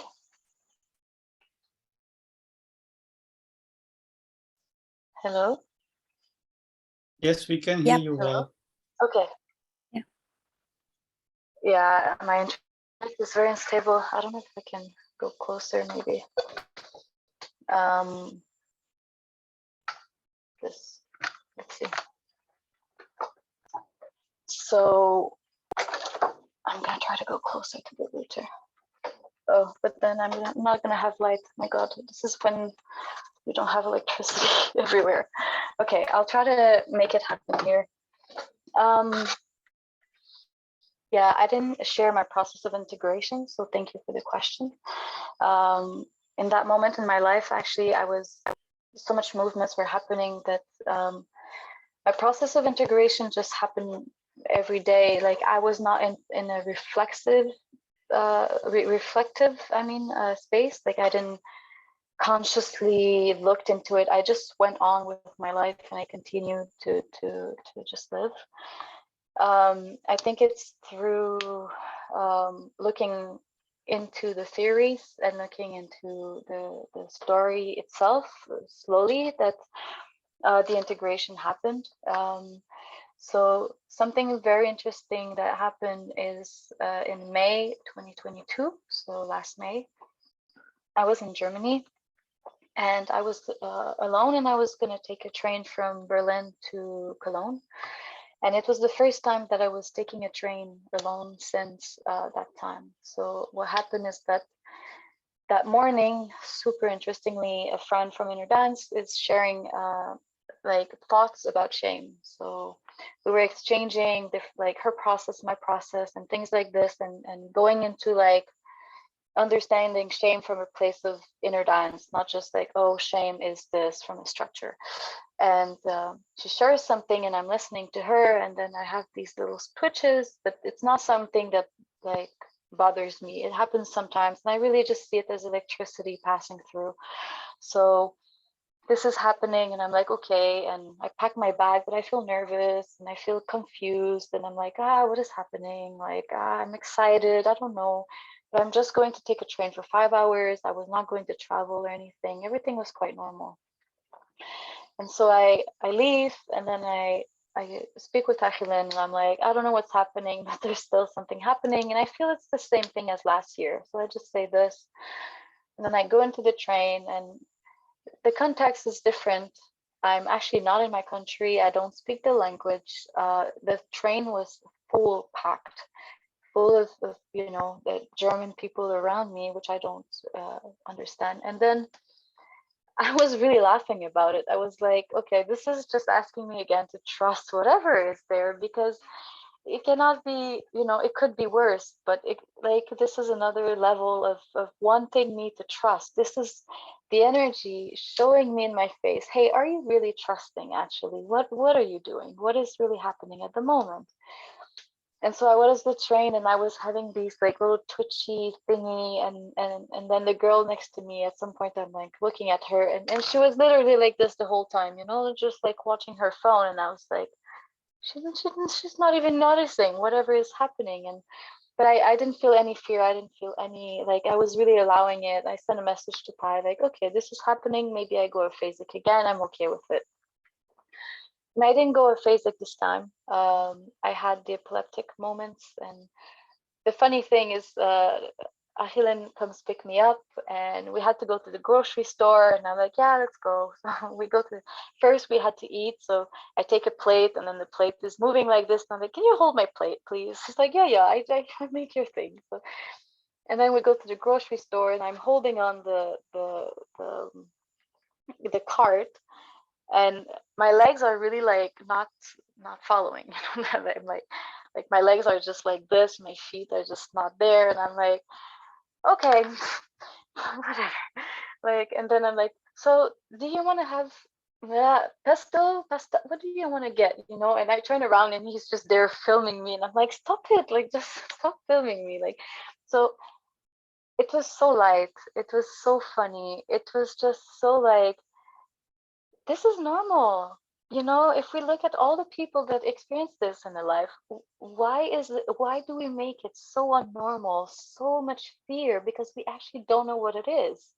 But when you experience it one time, there's no fear, because you are actually in trust with the energy, and you are in trust with what is happening. And one thing also is that it's not just about trust in myself, it's trusting the body's wisdom. When you walk somewhere and then you follow your body, like you're sharing, and you're like, oh, I end up here, I end up here, end up here, the body knows. And it's when we stop actually just trusting where the mind brings us, that we go into the wisdom of the body, and that there's something else that is being present. So for me, it was super interesting, because I went into this, and then the next day we were like having breakfast and making coffee, and I was doing stuff, and then I was like, okay, I need to stop, because I was fully twisting, like my body was fully twisting, and I was like, okay, my legs are in front of me, but they're completely twisted, and I cannot do anything at the moment. And I'm just moving, and I'm like, I was becoming like a DNA spiral. I was like fully like, and I was like, look at what I'm looking like, look at this, like, what is this, and he was again filming me. We could share maybe this in the group, like with context it's very funny. Without context you're like, what is this? But with context it's okay, like it's like, why do we fear all of this? And it comes back to what Mick was sharing about the panic attack and all of this, like, and it comes back to language. What is the space where we started to learn and we started to give meaning to things? And if these things that are very old in us, we never gave any meaning to it, then it becomes something that is fully unknown. And something that is unknown, it's in our system to fear it. It's a natural thing in our system to go into fear, to go into like non-trust, So when we look into this as like understanding that we have this autonomous nervous system in us that wants to protect us, but there's no tigers or lion around the corner anymore. It's like your stepmother is entering the room, and because you have a thing with her, then your body is going into stress. So what are these things that are embedded, that are systems that are just running themselves, which they are amazing when it comes to breathing naturally, when it comes to digesting, when it comes to all of this. They're amazing systems, but also this is what is being shifted within inner dance, that we look into this and we look into the implication that they have, and so we can actually become the observer of this and really change the understanding that it has. So for me, even the system of dimensions of 3D and 5D and all of this became only actually on the same level. There's no hierarchy, or it's the same as time. As much as I deconstructed time within the past, the present, and the future, I also deconstructed dimensions. There's not one or the other that holds something more or less, or that has more expansions or less expansion, because in each of them I can find the gift to look into something. So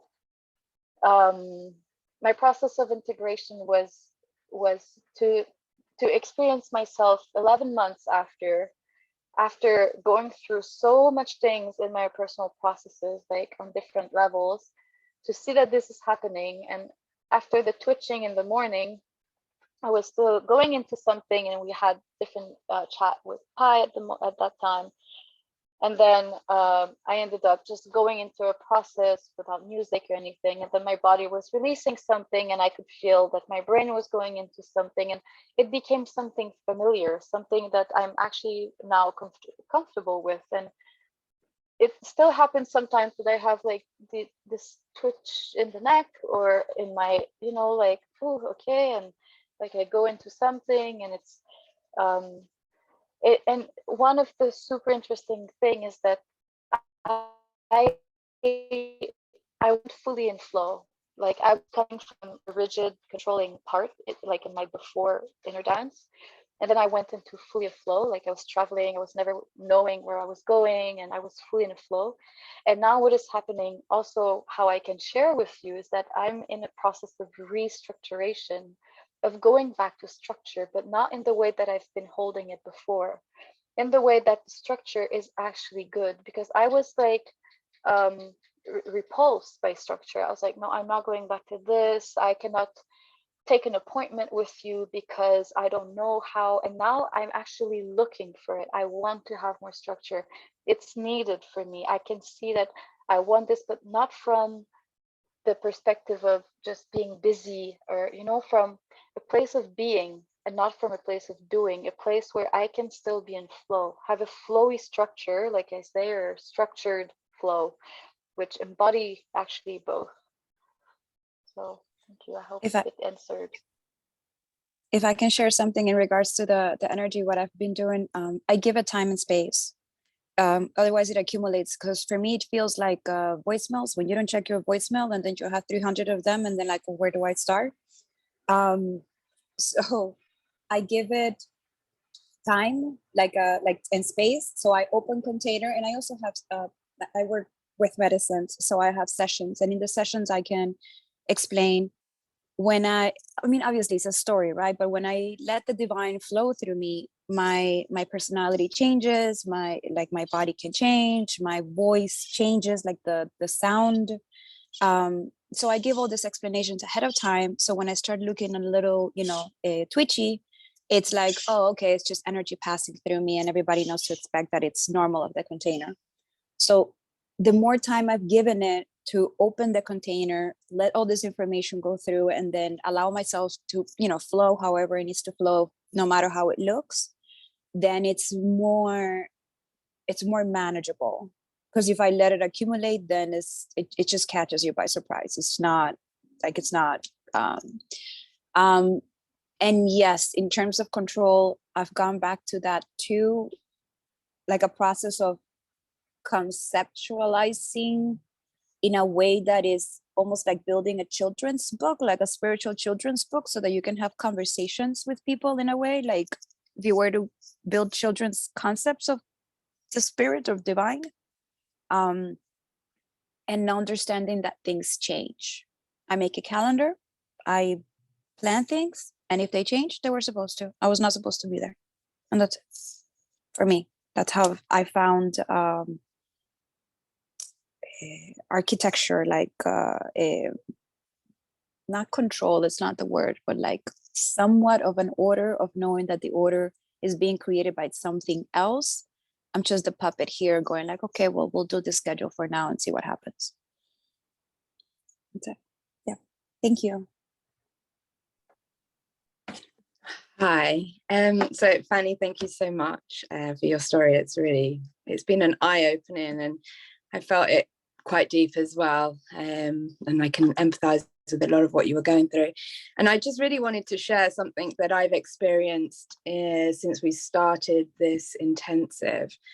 I'm somebody like yourself who's very curious. I like to understand, and it's all about understanding, everything that we're being taught. And I, as I was doing my inner dance journeys and my own space, I realized that I wasn't retaining information. I had like this whole brain fog. It was like, even when people were talking to me, it's like I didn't understand, so it wasn't like I lost my speech, but I lost the ability to understand language.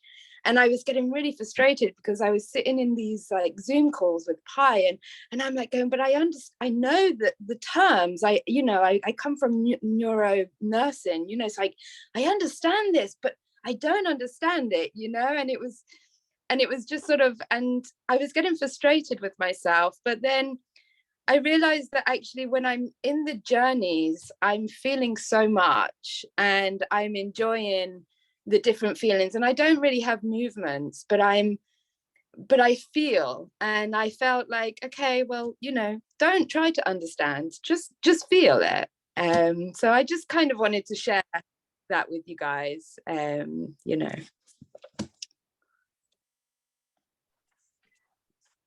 Thank you so much for sharing this. It's amazing.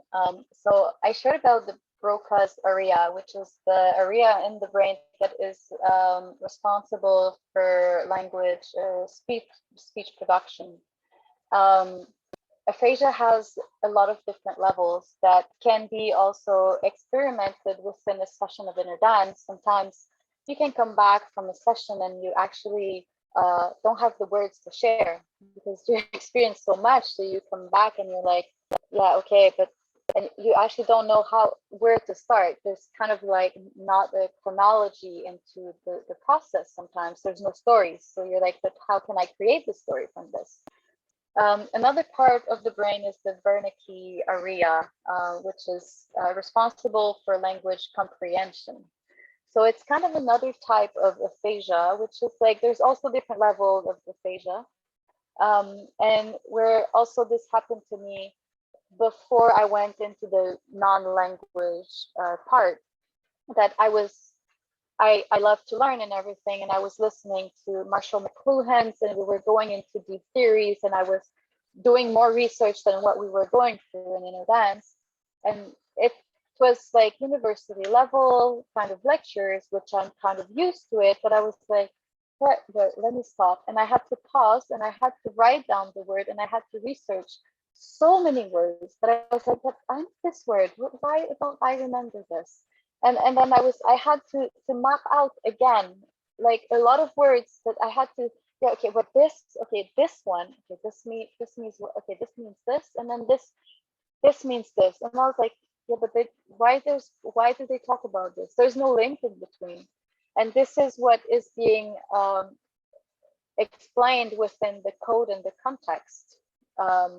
So in aphasia, you have two main types of aphasia. One is the code, which is when you lose the substitution of words. So if I say this is different, I can also say this is distinct from this one. So it's a similarity of word. So this is in the code, and the other one is in the context. So you, like, the word has a meaning within a context, so within a sentence. So instead of just being seen as the meaning is within the word, it's also being repeated within the whole sentence. So it holds different dimensionality by itself, and the comprehension of it is also different. So this is also, another type of aphasia that is present. And sometimes within the session, someone can hold aphasia. Like aphasia is not necessarily losing the speech for a long period of time. It can be just like a loss of memory a bit, like a loss of, because this part of the brain, the thalamus, before it sends the information, it relays the information, it's related to consciousness. It has functions in the sleep and wake cycle, and also in the learning and memory, not cycle, but functions. So this is, all of this is when the electricity goes there, and this is like the center, you know, it's like the center that releases everything after to be interpreted. So it comes back to the regression part of like, okay, what is the meaning that you give to things, and how can you change this meaning, and where do you need to go to change this meaning? Well, you need to go back to where you learned it and how you learned it. And this is the space where I went to, the childlike mind, where you go back to before being a toddler, when you start to learn these sounds and language. And so this is when, what is the mind of a toddler, you know, in before toddler, like more of like baby state, when it sees a bird that comes in by the window? Is it like, oh, this is a bird flying? Or is it like a thing that has these thing that is magnificent and has colors and is like moving? And what is the definition? How can this baby see that? And it's like, wow. And that's why they're always in awe. Like, oh, look, mom, look at this. And you're like, yeah, that's a butterfly. And they're like, what is that? You know, and they cannot even explain what it is. And you're like, butterfly. And so it becomes like, butterfly. Okay, butterfly. That's a butterfly. So there's the part of the space that the baby is into, that sees all, defines it into all of these words, and then we give it the meaning of one thing. And so that's where, when you look into the context part, if I lose the comprehension of the word, instead of saying butterfly, I would say this insect that transforms from a caterpillar to something else and has a cocoon and then can fly, and you know, and then you would say, yeah, butterfly. Yeah, but the word, you know, the comprehension from this aphasic point of view is like, yeah, but it doesn't define what it is, you know. It gives it a meaning, but it doesn't define actually the thing that it is really. So it's interesting that you bring this out, because it's super relevant to the context of aphasia and the different types that there is. Thank you.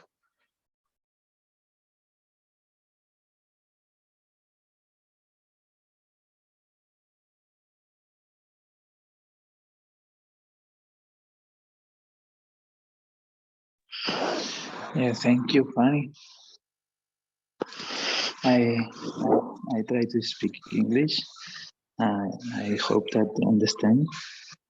And I think that this spiritual experience, it's a difficult integration, because something understanding in this point of consciousness, but after, when maybe it's large time to understand what happened in this moment, no?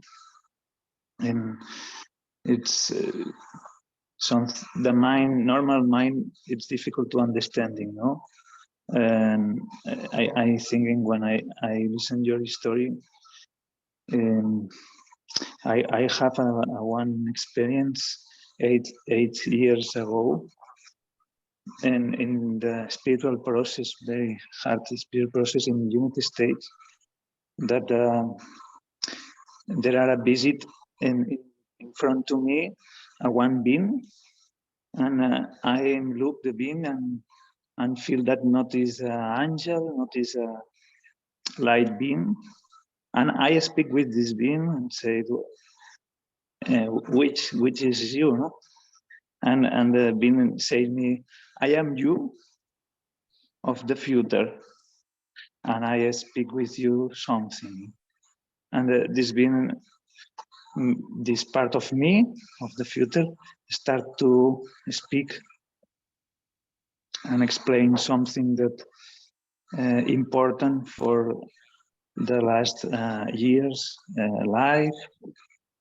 And this experience is like a point of it's like a door, no? It's I don't know the name in English, but I'm thinking a lot of this experience because this point it's like we healing in the past memories now with inner dance maybe or another techniques, or we go to the pain or the hearts or the traumas in the child memories, no?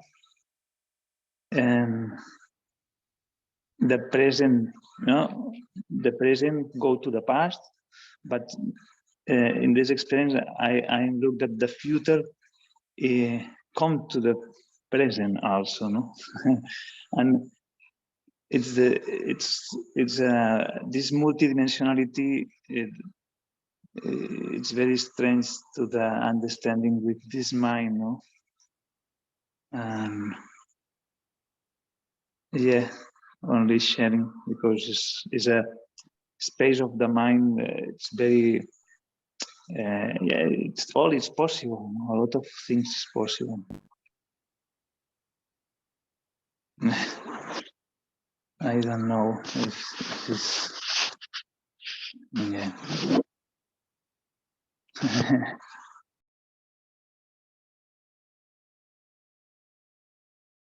This is really amazing that this topic comes also here at the same time with the dimensionality and language. And when we look into the language production and when we grow from a toddler, a baby, which makes sounds, which actually hold everything within a sound, to coming to find a word at a time. In a way, we also create time, another way around, because out of many, many words which are there, we have to choose a word which we want to speak at this moment. And the next one, which makes sense so that everyone else can understand, so that we are living in this context. And so when language is something which we are we all agree on in the context to understand, to use it to understand. But when we go beyond the language grid into the spaces where actually the time becomes future, past, and now are becoming at one point, then we are experiencing something we try to come in to translate here. And by trying to understand from the same language, it's really a tricky path. And I understand what you are seeing there. At the same time, there is something in you understanding already and saying, yes, this I got it. I know it. This is so I feel it.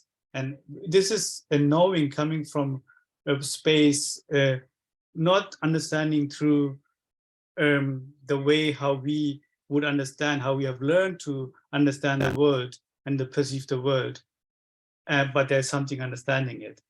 And for me, it's the key also at the same time to come back to integrate this into our world, to find new contexts and connections in the language, so that we can relink things. When we go beyond the language and come back, we are able to actually recreate ourselves You have given yourself the tool to create yourself who you are and what you are from the bottom up.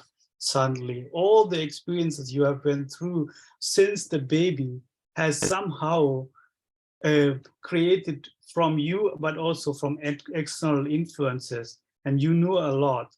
And suddenly you go to a space and you come back and you have these tools and ability to create you, who you are. And I find it very interesting for me to look at this, to how we can actually integrate those things and to create, what would you, if you are able to create yourself, what would you create? How would you, how are you, what are you? Yeah, thank you.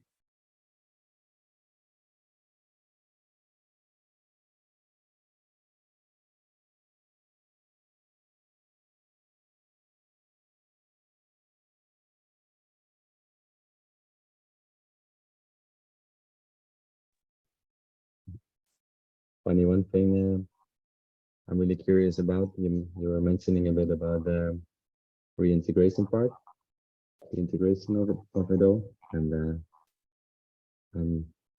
there's the question keeping coming up, like how did it came back? How did it come back? Speaking. I knew I could speak for a few days, but I also knew that I didn't want to.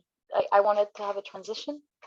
So what was interesting is that it was the national holiday at home, and I didn't make any plans because I also knew I was in a space. I didn't know how long it would last. So I just say, okay, I'll join if I feel like it, to my friends, and started to slowly talk. And I just told, I just shared that I would be in that space, and it really came slowly. Like I didn't want to just talk forever, so yeah, I was just keeping my talks very limited. It took me like also almost a week, or a few days before I called my parents to say like, oh, now I'm talking. And so it was also it was also very slow for me, because I didn't want to rush back into language, because I knew something was held. And something that was interesting is that the more I could go into language, the more that this dimensionality like was happening less and less, and then the twitching happened less and less, and it was just like, it was a very, very slow transition, very actually enjoyable to have. And then my life just continued and went on, and I could just, it was very normal, I would say, to be honest. Very like, slow transition.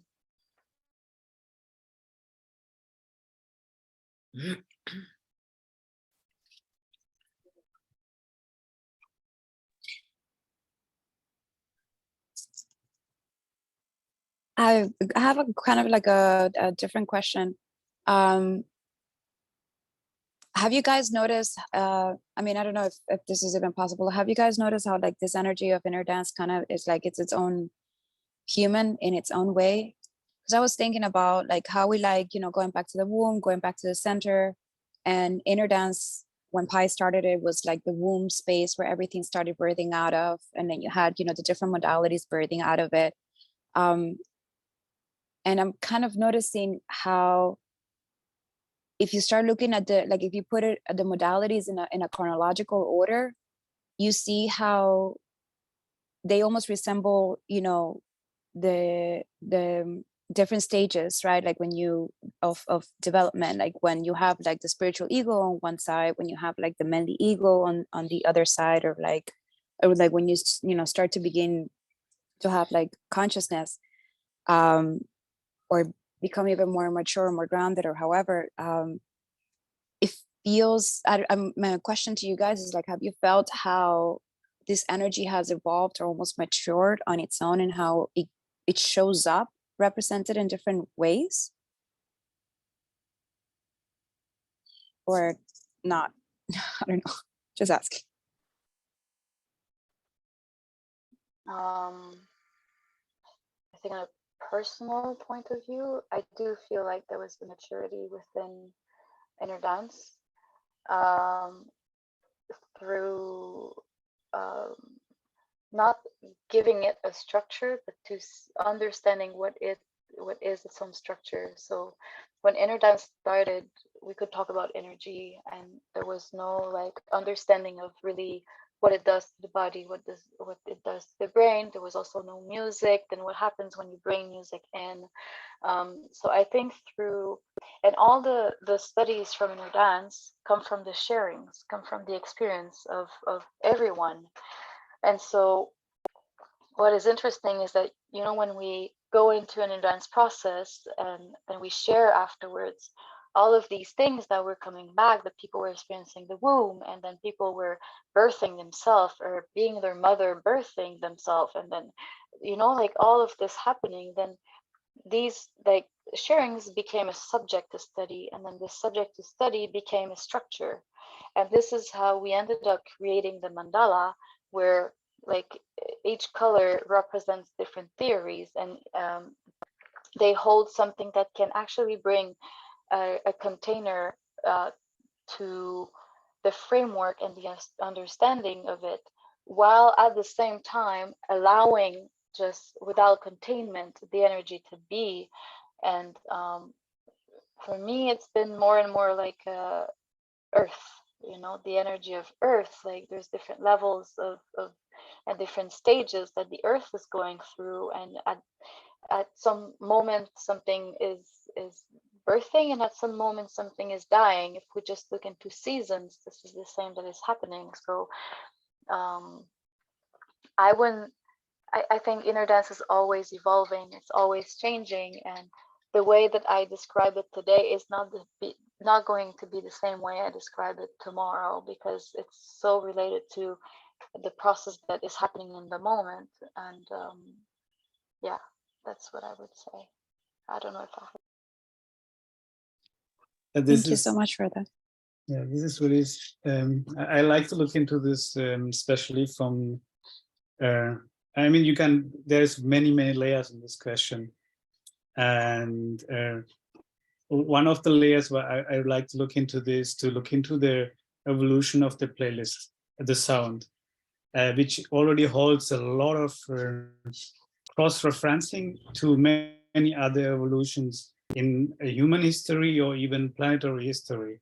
When we look into that, pi started to hold space while just touching or giving a massage, and then using sounds which were actually like touching also means in a way being in the space, being present with a heartbeat in the brain and the waves and everything with your body, moving into from the one song after the other preset.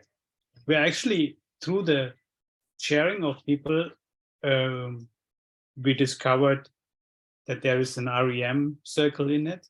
It was not like a predetermined to put an REM in it. It's more like later on we found out, oh, okay, there is a circadian rhythm hidden within this playlist already. So, and then we went into over like using DJ app to mix the one song after the other, taking away the breaks in between, and then to layering it. We can also actually also go back and to see how music has evolved in the human history, from like having starting with actually a drum beat. I think we will go also into the music in the next weeks, or with a heartbeat. But in the tribal, you can actually mostly there is the drum, you know, and coming into the songs and going into I did do a big jump to the area of there was a long time actually there was somebody producing music, and you could, if you are lucky, you would actually listen to a song in your lifetime, because they were only especially in Europe they were only played in some areas when this person were playing. And until then, there was a radio came up where people could always listen to the songs. To then when we came into the psychedelic area, we experienced kind of a completely different kind of music and electronic music. At the same time, also we can experience this different waves of experiences we had in the inner dance when people go through the processes till now, where we are actually entering into with all of us together into a space where we are creating the sounds by ourselves, which I am super excited where it is goes and where it brings, where all those historicity suddenly is created on spot. It's not anymore like there's a song you know, there is a memory stored in your body or wherever, and it will trigger it and it come up and your body is going through this, like mixing up everything and coming to there. And where I like to look into the playlist and to see the evolution of this with the evolution of the music itself in the human history, as well as the human history itself or planetary history. Yeah, thank you for this. This is really amazing. There's a lot more to discover too. Yeah.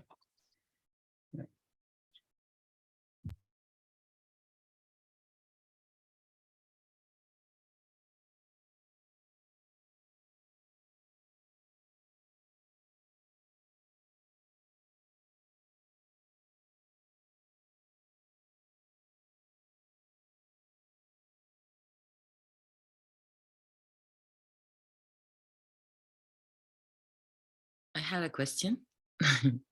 Hi, everyone. You talk about touch, no? Done in the journey of the process of inner dance. I have an experience yesterday to inner dance who a girl make the inner dance session, okay? In the journey, bueno, since I started la formación en inner dance, for me, my brain, no sé, I don't know. The sensation that I'm here, I'm not here. No sé, comes like this. So many memories, ancestral memories that I'm a little bit como fatigué, como tired of cry a lot of this. I'm crying to, I'm tired to cry a lot. I know there is a progress in some journey, but yesterday in this time, she with all the super good intention and she touched me in third chakra, and it was painless and like bah, c'était wow, c'était woo. So in this moment, I come back. So I wasn't trying to say, yes, this word is a super mega good. It had to come back with, I imagine, many kids around. In this moment, he touched me like this, and I said, boom. It could me, not all the journey, but it could me like, give me the sensation that I, wow, pain me. Don't well, session finished, and then I didn't say nothing, but now that you talk about touching, to give the people the presence, no, you are not alone, maybe, or maybe I can feel that you are in a situation, and no sé, acompañamiento, how, I don't know how can say, no? How can we know what is the perfect moment for no cut the journey? This is my question. Because you're talking about touch. Thank you. Yeah, go. Yeah, thank you. Yeah, I just have a question actually. Can the process really stop? Is the process only happening within a session? Oh, well. Can it really just stop and be cut in the middle?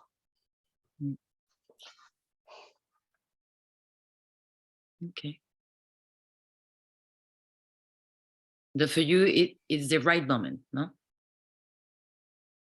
It happened because it happened because it's the right moment. And then I continue to my journey during the sleep and today, blah, blah, blah. Yes? If I understood well or not. So if we look into inner dance and ritual causality, inner dance starts to happen even before you lay down on the mat. Just the fact that you choose.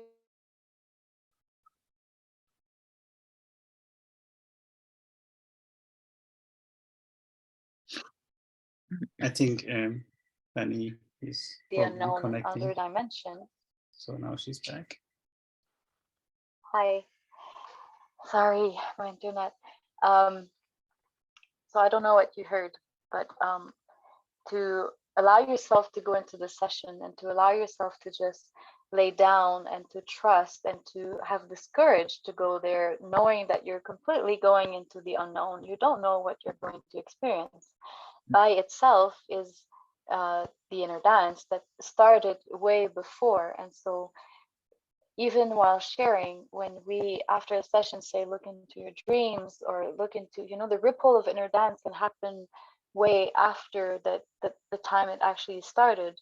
And when we understand the concept of time and space, then what comes first, the chicken or the egg? What made it that you came to this place exactly when the body allowed you to go into the place that your friend told you about this thing called inner dance, so the energy was already working its way through to make you meet it. So, and it's already in you. It's the energy comes from inside of you. There's no transmission, there's no activation, there's no like awakening of it. So if it's already in you, then how does it speak to you?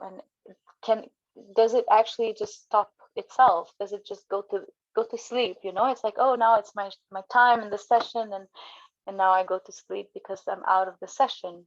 Of course, the focus is there within the session, the sound, the touch. There's a lot of tools that we use. The way we speak at the beginning and at the end of the session really helps us to hold it, and to create the space for us to go into the different experiences.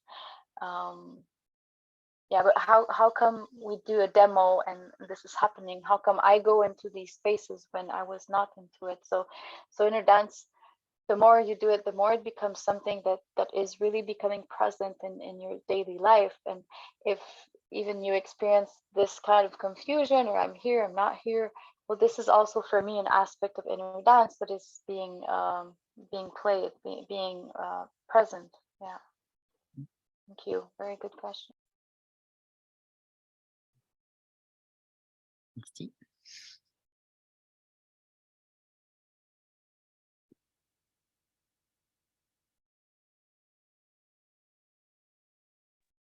I think I'd like to continue on that too. Sure. It's more or less related to the last thing you mentioned. I feel pretty scared to start holding space, facilitator. And also you mentioned before, like you didn't want to start holding space before you had the answers that people could come up with. I know this is the facilitator intensive. After these 10 days that I did in Lithuania, I facilitated, held space for loved one, friends, and many times I kind of was there. But especially 2 occasions that I did, I think Ahilan, I don't know if you know her, I did with Lauren Scheiben's, and I felt that it wasn't it.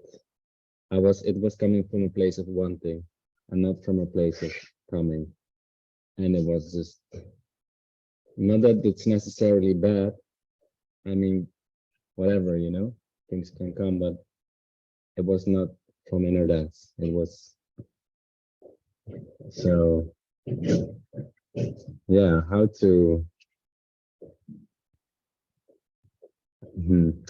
I feel that there's a lot of layers, and when I'm speaking already it seems stupid and paradoxical, but let's say, yeah, also related to I think what we were speaking on the first week, and I sense that you are doing this island in Berlin, for example. I don't know so much about you, Fanny, like creating a community, like starting to host for at the right time with the right people, be persistent in it, can create it to grow in the right way. And at the moment, I feel like how, and I know how is always a question, like when the how comes, maybe it's just not the time yet, but in a way, I feel like it's coming. Yeah, I know I'm not speaking very clearly, but maybe you could just elaborate on it. I'm curious how everyone sees this.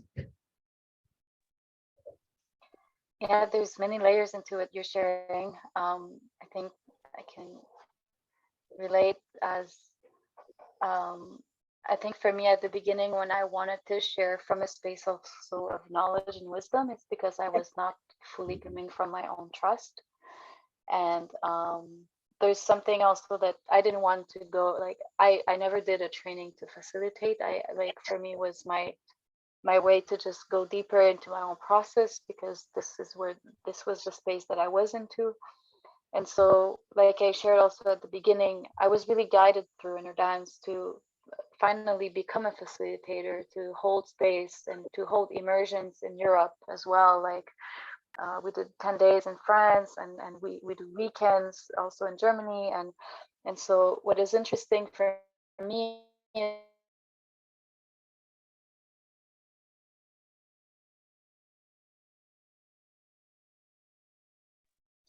Okay. to be able to Ah, this is very disturbing. Am I back? Yeah. it's very funny. Whenever I want to start to speak, then you come back. It's very good. So next time I will start to speak much earlier. Cool. So I don't know what you heard again, but I just want to say, yeah, there's these two places in me, like the me, the Fanny, the personality, the identity, the person who sees, like, if I meet someone like me, I don't know what to answer. Like, I'm so curious and I ask millions of questions. Like I'm a child who is like, why? So there's this in me that I needed to be able to actually, it was a beautiful mirror to see myself there. So I went through deep like studies, and which helped me also to create more trust in myself. And the other part of me is coming from the place of the energy that actually guided me through facilitating and guided me through um, differently finding trust in myself through allowance, through the non-control, because in a way going into all of these studies was still being held by the part of me who wants to control.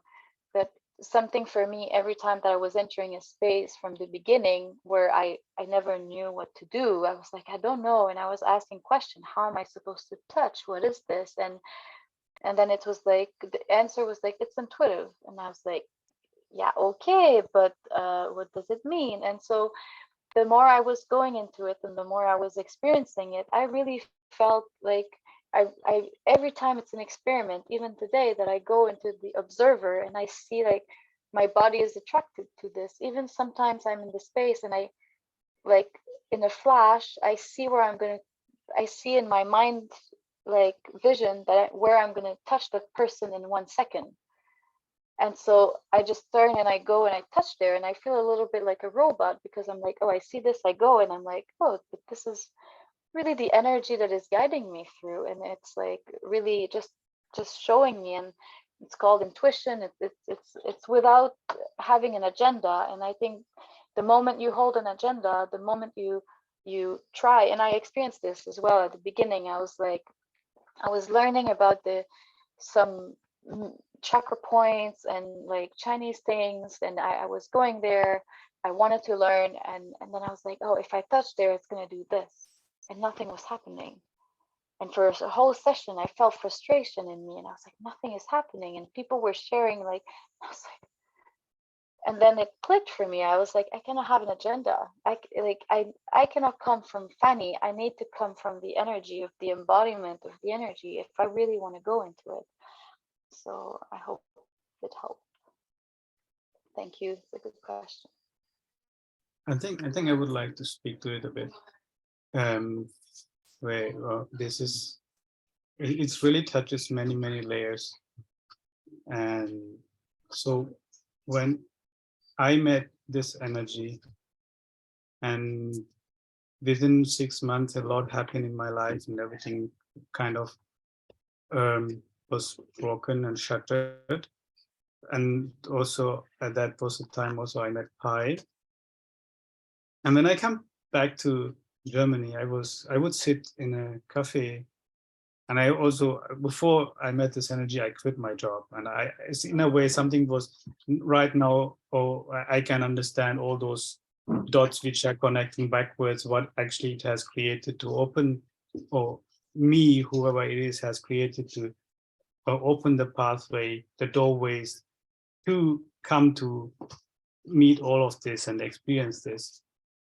And I would sit in a cafe, and I was very much interested into study. I was born in Sri Lanka. I grew up there.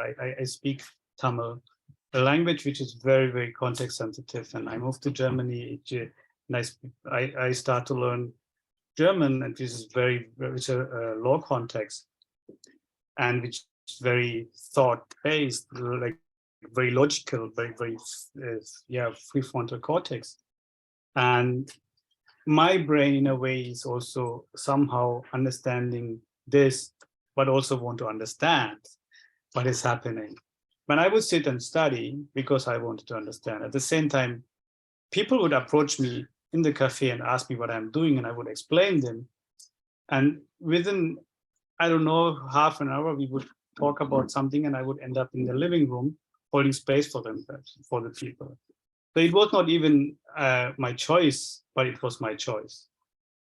And when I look into this, at the beginning, I was super duper afraid. I was using playlists, pre-made playlists. I was not doing any kind of live or whatever. But I had some instruments to make sounds, and I would take care that I have power bank with me, and my speakers are charged and everything.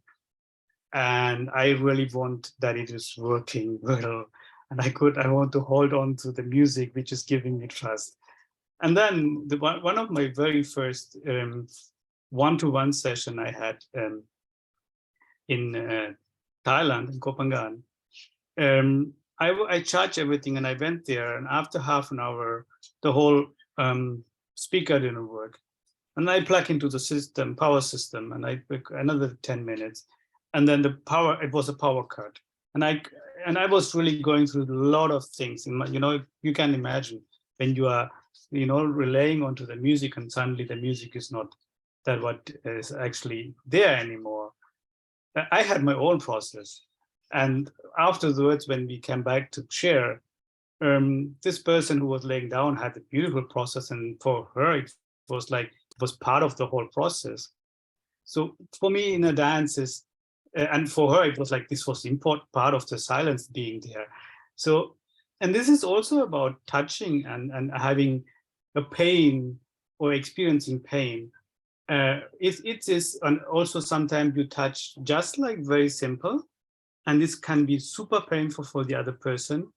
And they were coming to you, and they're like asking you how strong you touch or whatever. Other time you really touch like this strong, and people do not experience any pain, more like a necessary dance is happening. And to go there and to push someone so strongly, or to receive a feedback or sharing that you are touched like this, was so painful that I could not really hold this anymore, and I have to push your hands away or finger away. actually show to me again that actually we are in the process of dance. We are going together to dance together. We are teacher and student at the same time. There is not someone who is knowing what to do when something is happening. There is very, very deeply a trust process happening for all of us. And even if there is only a difference that we are, the person who is facilitating is vertical and having eyes open sometimes.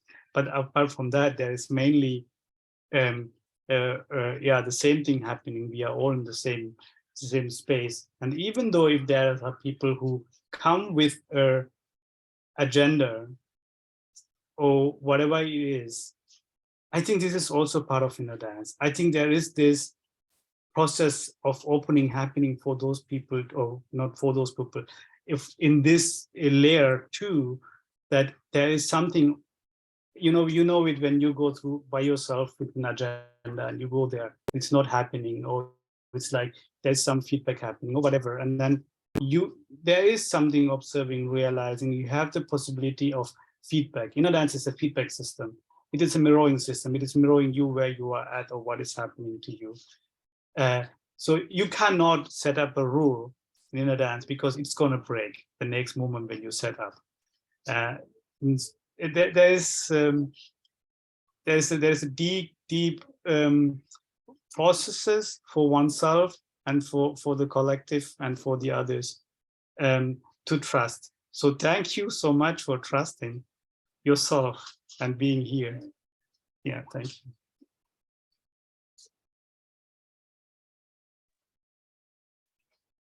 So time-wise, we are very close to the end. If someone would like to share something, we can have one more sharing. If not, we can close. So if anyone would like to share at the moment. Okay. Hi, I don't know if you can hear me. Yeah, okay, Yes, we do. I have a question. But to put the question into more of context, I just wanted to share that I'm normally supposed to be in the Earth group instead of the Heart group. And yesterday, when the Zoom call was happening, I didn't join because I previously listened to the whale song. I went through a very deep process and I didn't feel like I could join the Zoom call. So I decided to listen to it again and lay down, and a lot happened.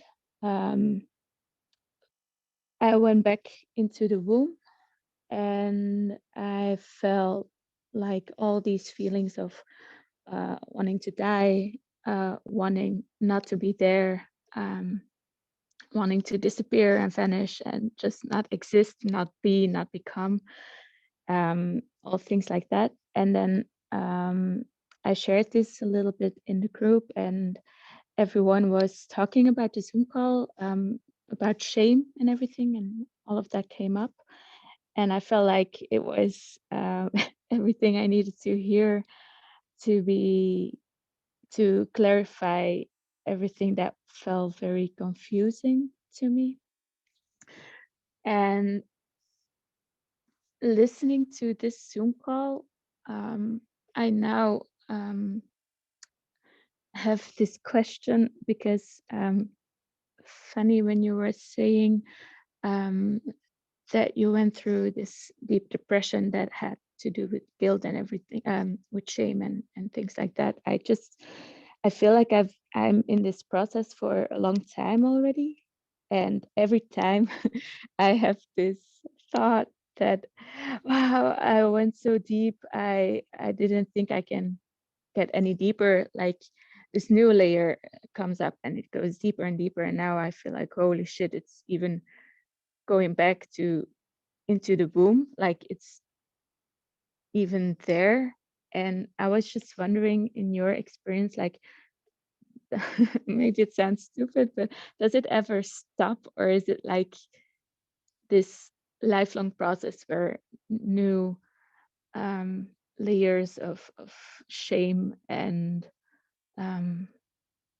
and things like that are being exposed and you're going through it, or is it like after a while it stops and you enter other dimensions and it doesn't have anything to do with it anymore? Like I just started wondering because I don't know, like I'm kind of surprised how it keeps coming in different ways, I think.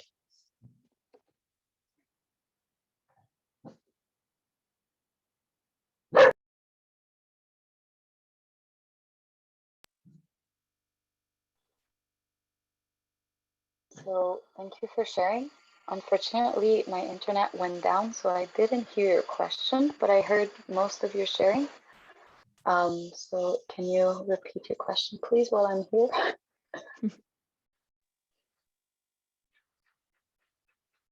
You hear me again? My Yeah. phone is good. Okay, cool. So I think my question was like being in this process and keep exploring these new layers of shame and guilt and things like that. I just was wondering, in your process or in your experience, does it ever stop? Like or do you keep exploring new layers or new places where these feelings of shame and stuff like that comes up, or does it stop after a while and it's just these other dimensions you're entering? Like, I'm very curious. Yeah, thank you. It's a very good question. I never actually thought about an answer, but what is coming now is shame is shifting. Shame doesn't have the same grip over me like before.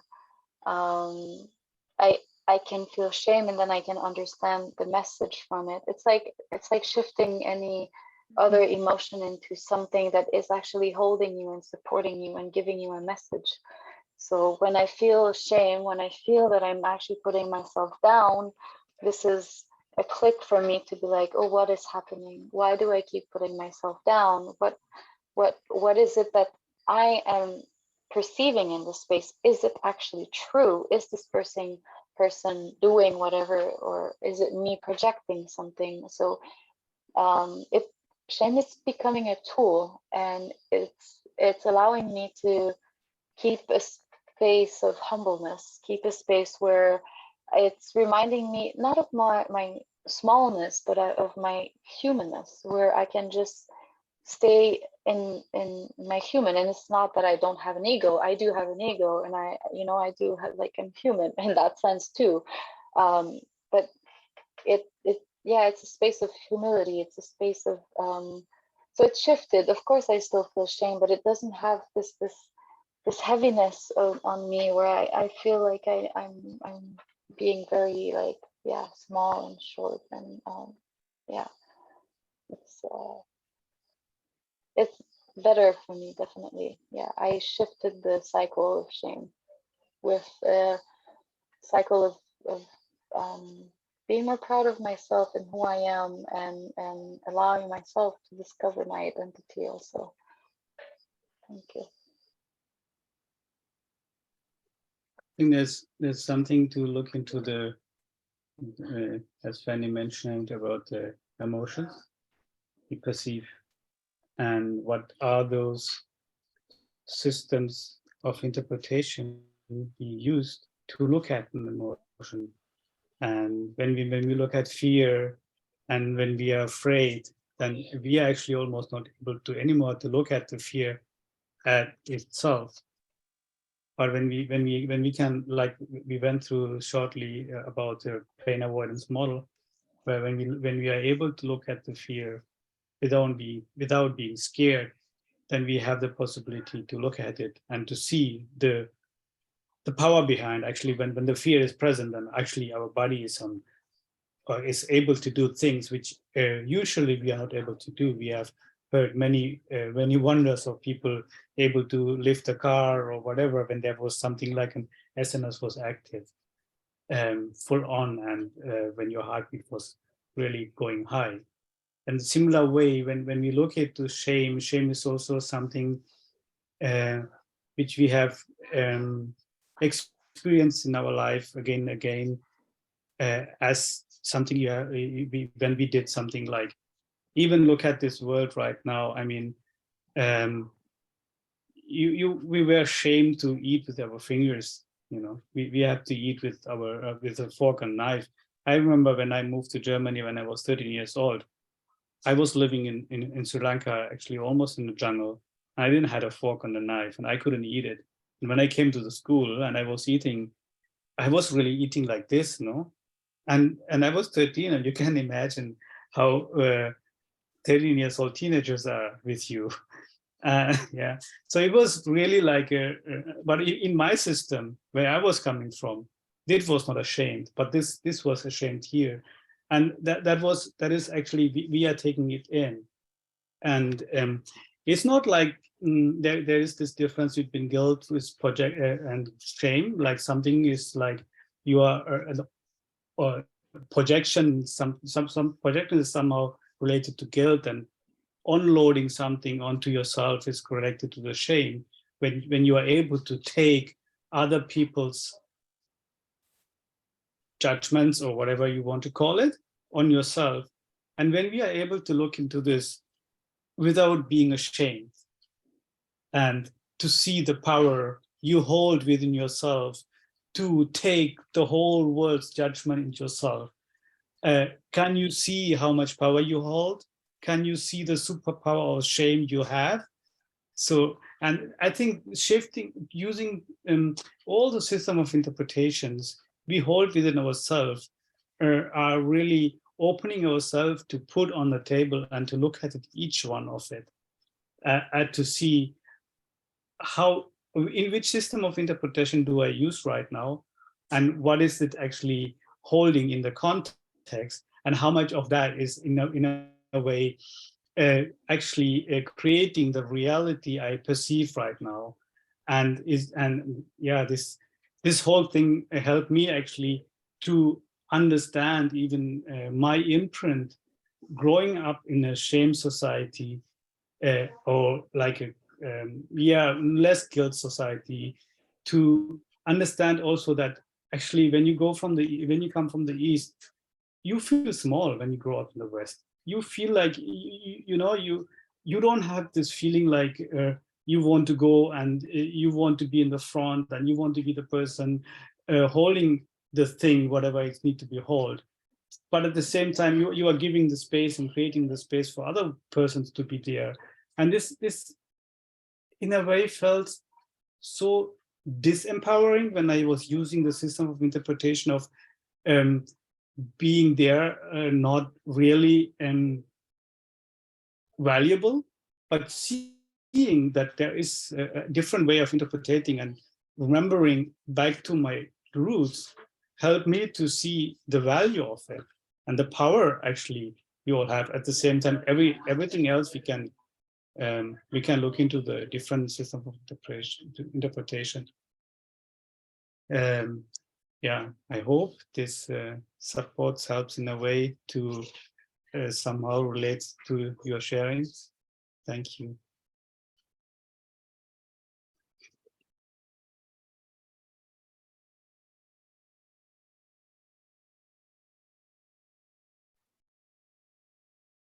Yeah, thank you. This is a very rich call. Thank you everyone for holding it together.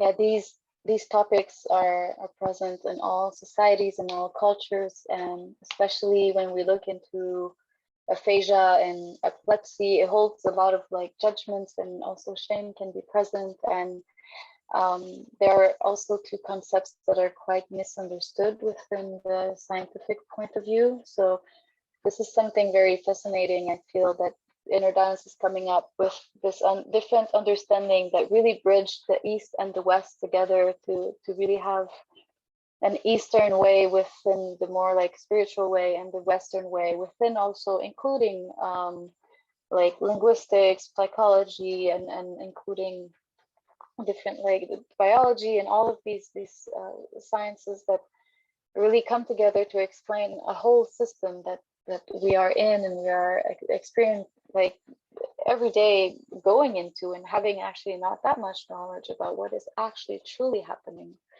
So thank you for holding, thank you for sharing. We would love to hold also different conversations in the groups if something comes up, if you have any sharings or stories or anything that comes even within your dreams. What is super interesting for me, slowly the word aphasia is less and less like a thing that is happening, but I would like to change the meaning of aphasia to the meaning of dimensionality. So this is super important to also observe how do we change meanings and how do we look into language. So if you would like to close with us, you can open your mic and say good afternoon or day for you and good night for me. Thank you so much. Bye. Fanny, Thank thank you. you. Ahilan. Thank you, everyone. Gracias. Adiós. Thank you. Bye. Bye. Bye.